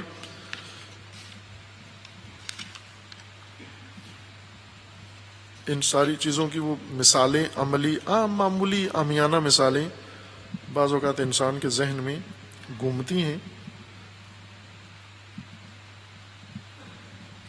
ہوتا ہے کبھی یہ منظر آنکھوں دیکھا ہے جو میں بیان کر رہا ہوں کہ جن علاقوں کے اندر پانی ہوتا ہے، بارشیں ہوتی ہیں، ندیاں نالے زیادہ بہتے ہیں زمین کے اوپر، وہاں یہ منظر پیش آ جاتا ہے کہ رات کو یا دن کو بعض اوقات سبزہ پانی کے اوپر سبزہ اگاتا ہے.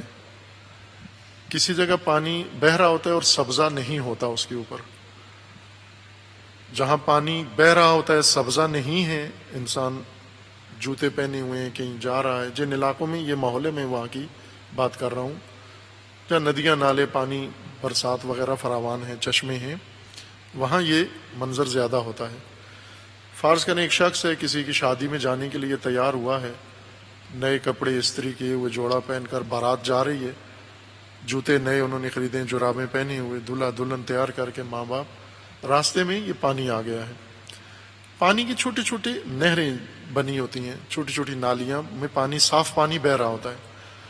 تو یہ اس علاقے کے لوگ، اس گاؤں کے دیہات کے لوگ یہ عادی ہو چکے ہوتے ہیں، یہ پھلانگ کے، نالی پھلانگ کے، پل شل نہیں ہوتا، کسی پل کے بغیر ہی چھلانگ لگا کے چلے جاتے ہیں، عورتیں مرد سب کو ٹریننگ ہوتی ہے. وہ جتنے آپ کے قومی ایتھلیٹ چھلانگ لگاتے ہیں اتنا ایک دیہاتی معمولی چھلانگ لگا لیتا ہے وہاں پر، پانی کے اوپر سے نالی عبور کرنے کے لیے، نہر عبور کرنے کے لیے. بعض اوقات تھوڑا سا پانی ہے لیکن اس کے اوپر سبزہ نہیں ہے، اور انسان یہ سمجھتا ہے کہ یہ پانی ہے اور آگے پانی کے اس طرف سبزہ ہے، اور گمان یہ ہوتا ہے کہ سبزہ یہ خشک جگہ ہے، خشک زمین ہے، جبکہ اس سبزے کے نیچے گہرا پانی ہوتا ہے. اب ایک آدمی جا رہا ہے پن ٹھن کے، نئے کپڑے پہن کے، کسی فنکشن کے لیے تیار ہوا ہے، اور راستے میں پانی آیا ہے، اس نے پیچھے ہٹ کے چھلانگ لگائی جہاں پانی نظر آ رہا تھا، اسے بچنے کے لیے کہ یہاں میرے پاؤں بھیگ نہ جائیں، اور اس نے چھلانگ لگا کے جمپ کر کے اوپر اپنی طرف سے خشکی پہ اترا ہے. وہاں گہرا پانی تھا جو اس کے گلے تک، سر تک تھا وہ، اور اس میں جا کے اس نے چھلانگ لگائی اور وہیں ڈوب گیا اس کے اندر. یہ مثال ابھی تک یہ آنکھوں دیکھی ہوئی مثال ہے، یعنی ایک دفعہ نہیں، بارہا یہ کام تکرار ہوا ہے. جہاں بچپن گزرا ہمارا وہاں یہ ماحول تھا، پانی اور یہ منظر تھا. وہ باتیں ابھی، وہ مثالیں سمجھ میں آتی ہیں کہ جن چیزوں سے ہم بچتے ہیں، جس سے بچ کے چھلانگ لگا رہے ہیں کہ اس میں نہ کہیں ڈوب جاؤں، اسی میں ڈوبے جا کر. لاو سے بچنا چاہ رہے تھے، لاب سے بچنا چاہ رہے تھے نا ہم، چونکہ قرآن نے روکا ہے لاو نہ کرو، لاب نہ کرو. لاو و لاب کیا ہے جی؟ کھیل کود ہے، بس کھیل کود نہیں کرنی. ماہ رمضان میں کھیل کود نہیں کرنا چونکہ قرآن نے روکا ہے. پھر کیا کرنا ہے؟ خوب میٹنگ کرنی ہے، بات چیت کرنی ہے، مل بیٹھنا ہے، گیدرنگ ہونی ہے، کچھ ایسا اچھا کام کو کرتے ہیں. اب توجہ فرمائیں کہ قرآن کریم کیا فرما رہا ہے.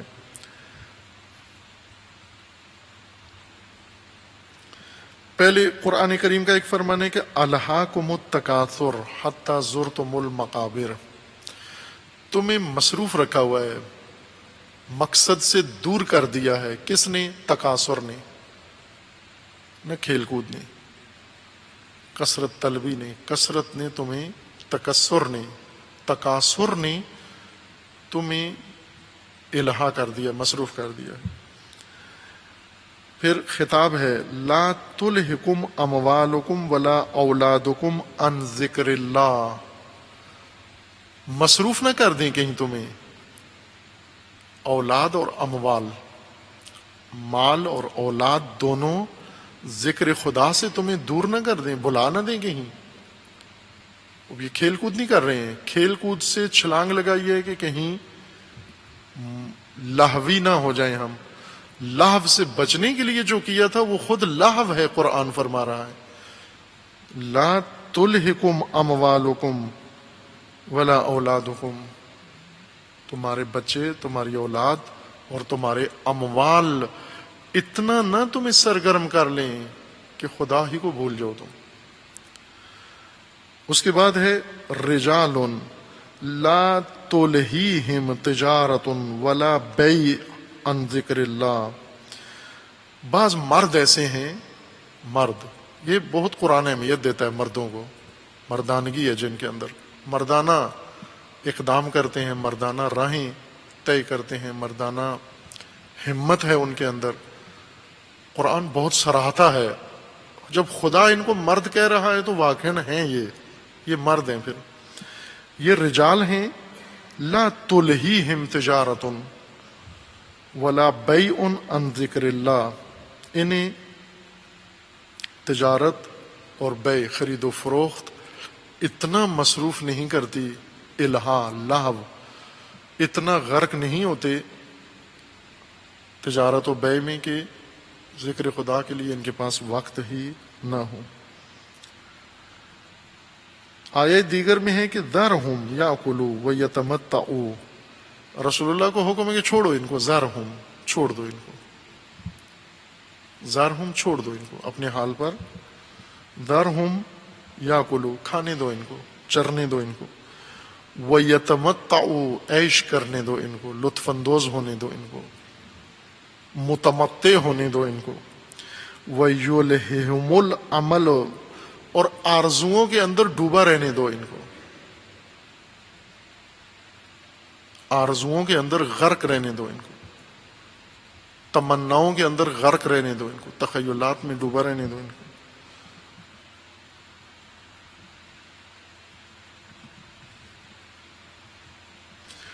وَمَا الْحَيَاةُ الدُّنْيَا إِلَّا لَعِبٌ وَلَهْوٌ، حیات دنیا کس کو کہتے ہیں؟ اسی لہو و لعب کو کہتے ہیں. یعنی ہر وہ کام حیات دنیا ہے، لہو ہے واللہو، لعب ہے واللہو، جو انسان کو مقصد جو اللہ نے رکھا ہے وہ چھڑوا دے، وہ بلا دے. بے شک تعلیم حاصل کر رہا ہے، اعلیٰ تعلیم میں لگا ہوا ہے، کتاب لکھ رہا ہے، تحقیق کر رہا ہے، ساری رات بیٹھا ہوا مطالعہ کر رہا ہے، ایسا مطالعہ جو انسان کو مقصد سے دور کر رہا ہے، یہ لہو ہے، یہی لہو ہے. ایسی تحقیقات کر رہے جو اس کو اور دوسروں کو مقصد سے دور کر رہے ہیں، ایسی خطابت کر رہا ہے، ایسی تقریریں کر رہا ہے، ایسے درس دے رہا ہے جو خود اس کو بھی مقصد سے دور کر رہے ہیں اور دوسروں کو بھی مقصد سے دور کر رہے ہیں. یہ لہو میں مصروف ہے، بے مقصد باتیں کرنا، بے تکی باتیں کرنا اور انہی میں غرق رہنا، اسی میں ڈوبے رہنا، یہ سب لہو ہے.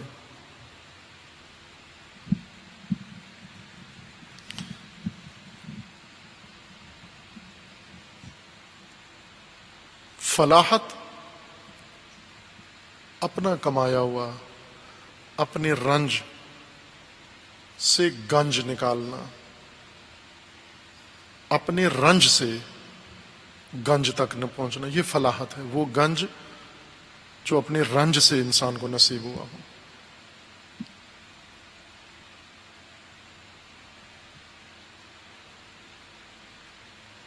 وہ فلاحت ہے.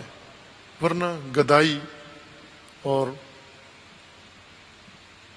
امداد، چندے، فلاں، ان سے انسان کوئی چیز بنا بھی لے، وہ فلاحت نہیں ہے. وَأَطِيعُوا اللَّهَ وَالرَّسُولَ لَعَلَّكُمْ تُرْحَمُونَ. رحم، رحمت کیوں محروم ہے؟ رحمت جس کو سمجھ بیٹھے ہیں اسی وجہ سے محروم ہے. رحمت کے بارے میں جو کتنا مانگتے ہیں، اللہ رحم کرے، خدا یا رحم فرما، اللہ سب پر رحم کرے، یہ کہتے ہیں، لیکن توجہ نہیں ہے رحم، رحمت کس چیز کو کہتے ہیں. رحم، رحمت وہ نرمی ہے جو انسان کے دل میں پیدا ہوتی ہے،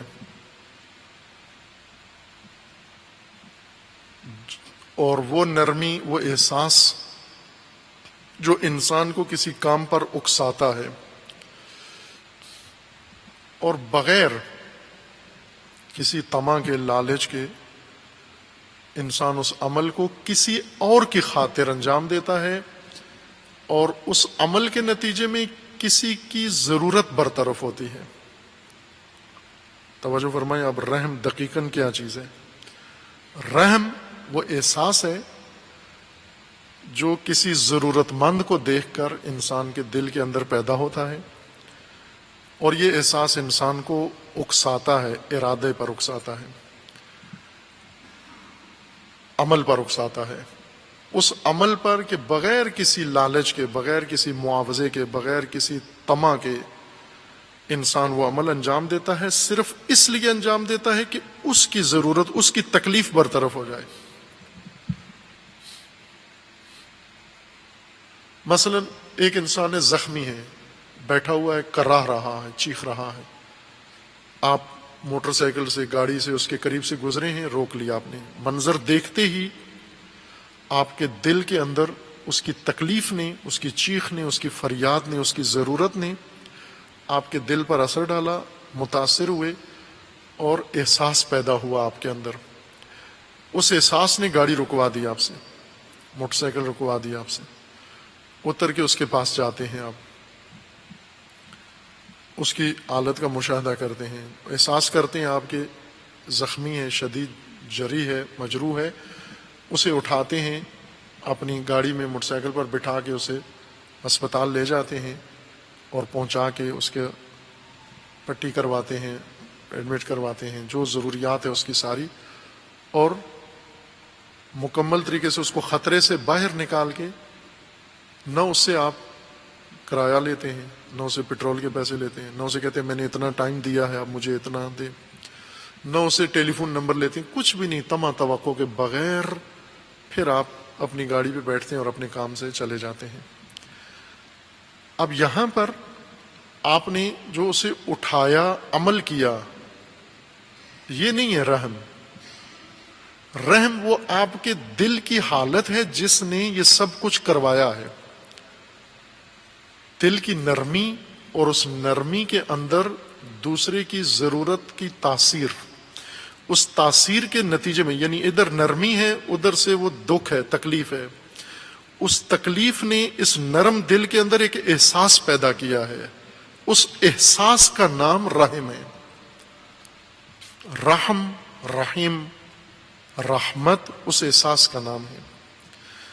آگے جو کچھ ہو رہا ہے وہ کروا رہا ہے، وہ احساس کروا رہا ہے جو نرم دل کے اندر پیدا ہوا ہے. وہ احساس جو کسی ضرورت مند کو دیکھنے سے انسان کے دل میں پیدا ہوتا ہے، اور جس احساس کے نتیجے میں انسان ارادہ کرتا ہے، اور ارادے کے بعد اقدام کر کے اس کی ضرورت کو برطرف کرتا ہے. ضرورت کی برطرفی تک جو احساس پہنچائے، اس حالت کا نام رحمت و رحم ہے. رحم دل انسان، یعنی جس کے اندر یہ خاصیت ہو.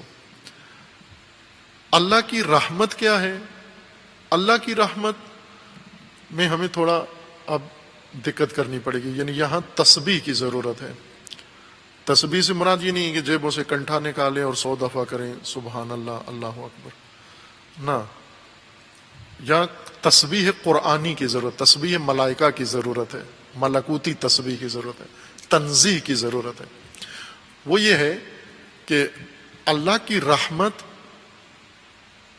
اسی چیز کا نام ہے، اسی حقیقت کا نام رحمت خدا ہے. اللہ کی رحمت اللہ کا ارادہ ہے، وہ ارادہ جس سے ضرورت مندوں کی تمام ضرورتیں برطرف ہو جاتی ہیں، نیاز مندوں کی تمام نیاز برطرف ہو جاتی ہیں.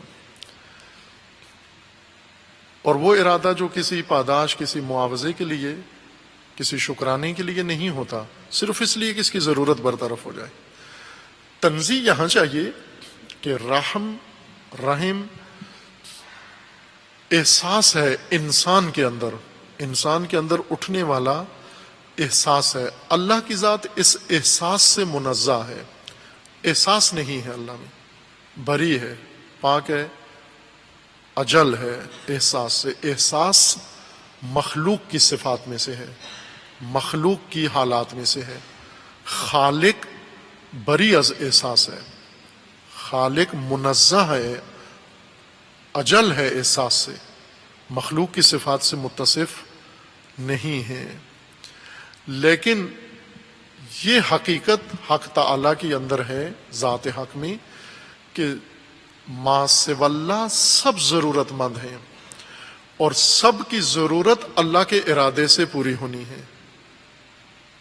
اس کو رحمت کہتے ہیں، وہ ارادہ جس سے مخلوق کی، انسان کی ضرورتیں برطرف ہوتی ہوں.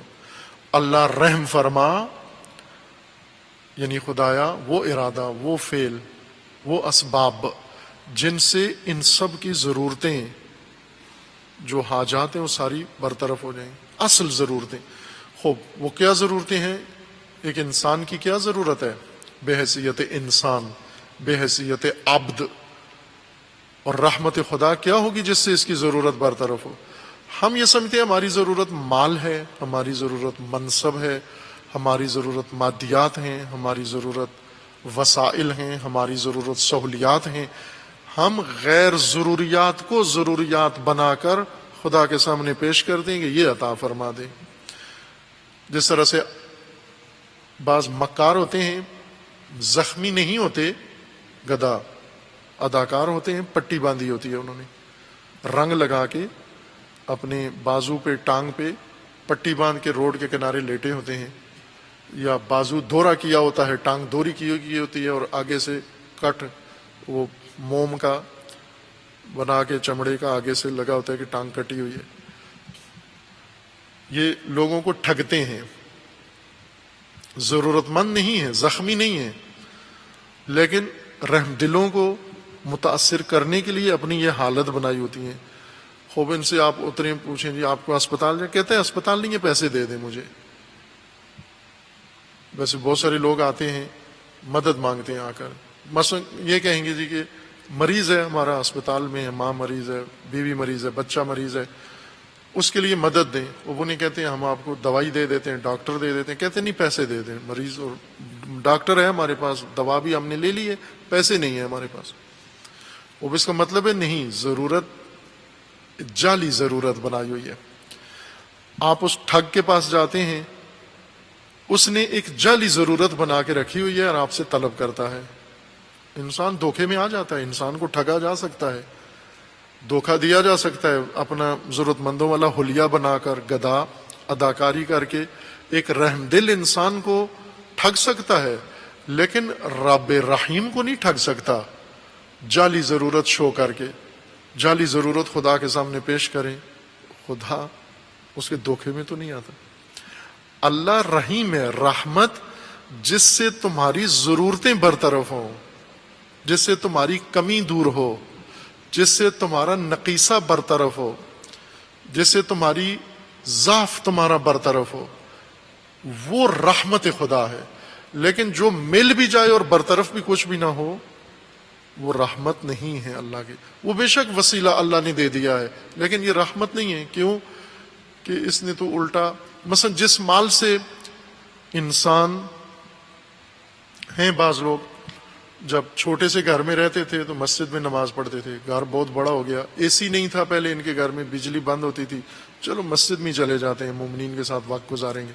اب گھر بڑا ہو گیا، پیسے زیادہ آ گئے، اے سی لگ گیا ہے، اب یہی گھر میں ہی نماز پڑھ لیتے ہیں ٹھنڈے کمرے میں. اب کون جائے گرم مسجد میں جا کر پسینے میں بیٹھے. اب توجہ کریں، یہ اے سی پھر کہتے ہیں اللہ کی بڑی رحمتیں برکتیں ہیں. یہ کہاں برکتیں ہیں؟ یہ تو نقمت ہے اللہ کی، سزا ہے اللہ کی. یہ اے سی الہا ہے، دور ہو گیا ہے تو اس کے وسیلے سے، اس کے ذریعے سے. یہ نہیں ہے. رحمت وہ ہے جس سے تیری ضرورت برطرف ہو اور تو کامل تر ہو جائے، تیرا نقص برطرف ہو تو کامل تر ہو جائے. اطیعوا اللہ والرسول لعلکم ترحمون، اطاعت کرو اللہ کی والرسول کی تاکہ تمہارے اوپر اللہ کی رحمت آئے، تاکہ تم مرحوم بنو، رحمت خدا کے مصداق بنو. وہ پروردگار وہ سب کچھ تمہیں دے دے جو تمہاری ضرورت ہے. یہ اطاعت سے ممکن ہے. اطاعت کرو تاکہ برطرف ہو. ربا سے ضرورتیں برطرف نہ کرو، اطاعت سے اپنی ضرورتیں برطرف کرو. بعض یہ کہتے ہیں کہ اگر میں نے سود چھوڑ دیا اور سود کے بغیر کاروبار کیا تو پھر تو میں بیٹھ جاؤں گا، پھر تو میرا بٹھا بیٹھ جائے گا، پھر تو میرا تجارتی کاروبار سارا فیل ہو جائے گا۔ اطاعت سے کاروبار فیل ہو جائے گا اس کا، اور ربا سے اس کا کاروبار بڑھ جائے گا۔ سود سے کاروبار بڑھے گا، اطاعت سے ڈرتا ہے کہ اطاعت کروں گا کاروبار بیٹھ جائے گا میرا۔ اطیعوا اللہ والرسول لعلکم ترحمون، اللہ کی اطاعت کرو، رسول اللہ کی اطاعت کرو تاکہ مصداق رحمت خدا بنو، یعنی خدا کا وہ لطف و عنایت و عطیہ تمہیں ملے جس سے تمہاری اصل ضرورتیں تمہاری برطرف ہو جائیں۔ مثلا پاکستانیوں پر خدا رحم کرے، رحم سے کیا مراد ہے، کیا رحم کرے؟ جتنی کمیاں ہیں اس ملک و مملکت کے اندر، اس قوم کے اندر، وہ ساری برطرف ہوں۔ کیسے برطرف ہوں گی؟ اطیعوا اللہ والرسول، اطاعت خدا و اطاعت رسول سے یہ سارا رحمت خدا کے در کھلتے ہیں۔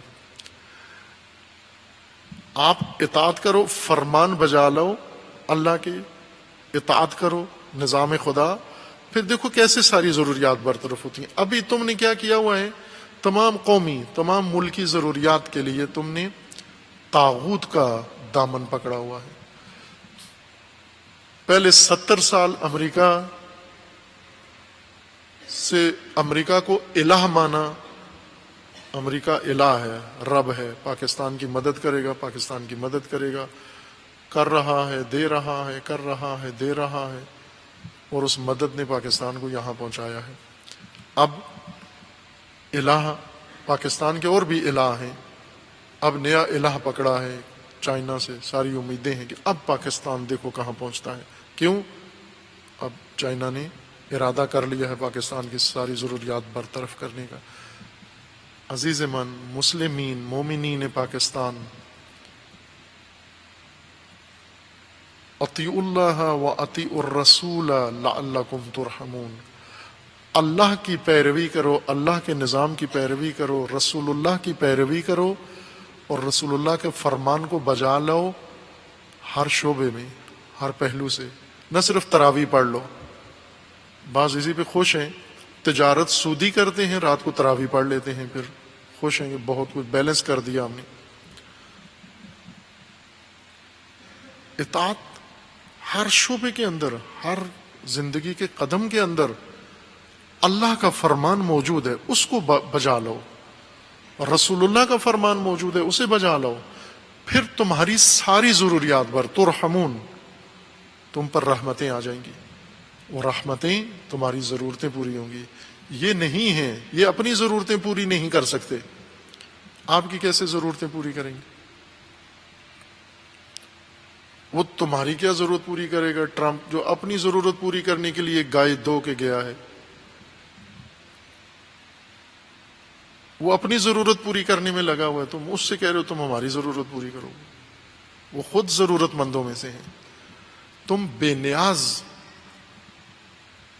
رب عالمین جو غنی عن العالمین، بے نیاز ہے عالمین سے، جس کے پاس سارے خزانے، اور جس نے نظام بنا کے دیا ہے، جس نے تمہیں اطاعت کا نظام بنا کے دیا ہے، فرمان دیا ہے، ہر مرحلے کے لیے فرمان دیا ہے، اور ان فرامین کو بجا لو قدم بے قدم۔ آپ دیکھو کس طرح سے اللہ کی طرف سے رحمتیں نازل ہوں گی۔ اب اللہ کا اقتصادی برنامہ جسے ہم عموماً نظر انداز کر دیتے ہیں اور ان آیات کو فقط ثواب کے لیے تراویح کے اوپر یا تلاوتوں میں سنتے ہیں اور زیادہ ایمان نہیں رکھتے ان چیزوں کے اوپر، اس وجہ سے محروم ہیں ہم۔ خداوند تبارک و تعالیٰ کا فرمانا ہے کہ اگر تم اللہ کے فرامین بجا لو، نظام خدا قائم کرو اور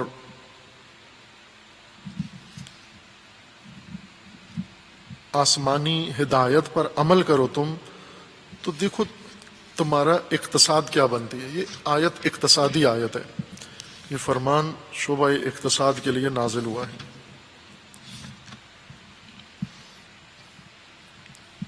تمام ادیان کے پیروکاروں کو اللہ تعالیٰ کا یہ فرمان ہے کہ اگر تم ایمان لاؤ اللہ کی ذات پر تو دیکھو تمہیں خدا کی طرف سے کیا عطا ہوتا ہے۔ سورہ مائدہ آیات 66 میں ہے، سورہ مائدہ آیات 66۔ وَلَوْ أَنَّهُمْ أَقَامُوا التَّوْرَاةَ وَالْإِنْجِيلَ، اگر یہ سابقہ متدینین مومنین یہود و نصارہ جن پر اللہ نے قرآن سے پہلے تورات و انجیل نازل فرمائی ہے، اگر یہ اقامہ کرتے، قائم کرتے، قیام کرتے تورات و انجیل کو، تورات و انجیل یعنی نظام خدا، اگر یہ اللہ کا نظام قائم کرتے، وما انزل الیہم من ربہم، اور قرآن، اگر یہ سابقہ اور موجودہ کسی بھی زمانے میں، یہ تینوں کتابوں کا نام تینوں آسمانی منشور اس لیے ذکر کیا کہ کسی بھی وقت میں یہ کرتے، اگر لو انہم اقاموا التوراۃ، اگر جب تورات کا زمانہ تھا تو تورات قائم کرتے، والانجیل، یا جب انجیل کا زمانہ تھا تو انجیل کو قائم کرتے، وما انزل الیہم من ربہم، اور جو اللہ کی طرف سے ان کے اوپر نازل ہوا ہے قرآن، کیا کرتے؟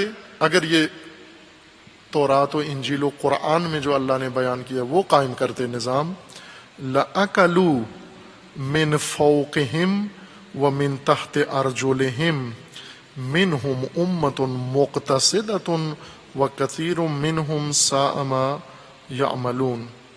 خوب انہیں اگر احساس ہوتا یہ تورات و انجیل و قرآن کا نظام قائم کرتے تو ان کے لیے کھانے کے لیے یعنی ضروریات ان کی، لَأَكَلُوا، اکل و شرب، تو یہ ان کو ملتا، کھانے پینے کا سامان ان کو ملتا، یعنی سامان زیست، زندگی کی ضرورتیں ساری ان کو ملتی، من فوقہم ومن تحت ارجلہم، ان کا اپنا آسمان ان کے اوپر رزق برساتا اور ان کی اپنی زمین ان کے پاؤں کے نیچے سے ان کے لیے سب کچھ نکلتا باہر۔ منہم امۃ مقتصدہ، ان میں سے ایک امت مقتصدہ ہے اور ایک جو ہیں وہ گمراہ ہیں، ایک وہ جو ہیں وہ اللہ کی راہ سے دور ہیں۔ یہ ایک مورد ہے جہاں پر اللہ تعالیٰ نے فرمایا کہ اگر آپ اپنی اقتصاد بہتر کرنا چاہتے ہو اور چاہتے ہو بے نیاز ہو جائیں، زمین و آسمان تمہارے لیے رزق اگلنا شروع کر دیں، تو آپ کے پاس یہ طریقہ ہے۔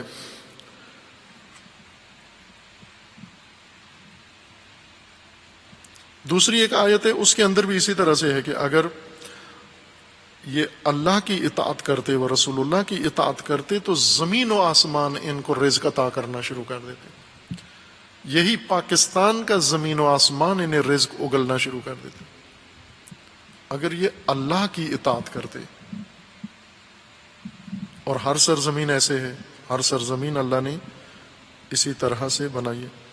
اسی آیہ کے بعد میں ہے یہ جو ابھی پڑھی ہے، وَلَوْ أَنَّهُمْ أَقَامُوا التَّوْرَاةَ وَالْإِنْجِيلَ وَمَا أُنزِلَ إِلَيْهِم مِّن رَّبِّهِمْ لَأَكَلُوا مِن فَوْقِهِمْ وَمِن تَحْتِ أَرْجُلِهِم مِّنْهُمْ أُمَّةٌ مُقْتَصِدَةٌ وَكَثِيرٌ مِّنْهُمْ سَاءَ مَا يَعْمَلُونَ يَا أَيُّهَا الرَّسُولُ بَلِّغْ مَا أُنزِلَ إِلَيْكَ مِن رَّبِّكَ وَإِن لَّمْ تَفْعَلْ فَمَا بَلَّغْتَ رِسَالَتَهُ وَاللَّهُ يَعْصِمُكَ مِنَ النَّاسِ إِنَّ اللَّهَ لَا يَهْدِي الْقَوْمَ الْكَافِرِينَ۔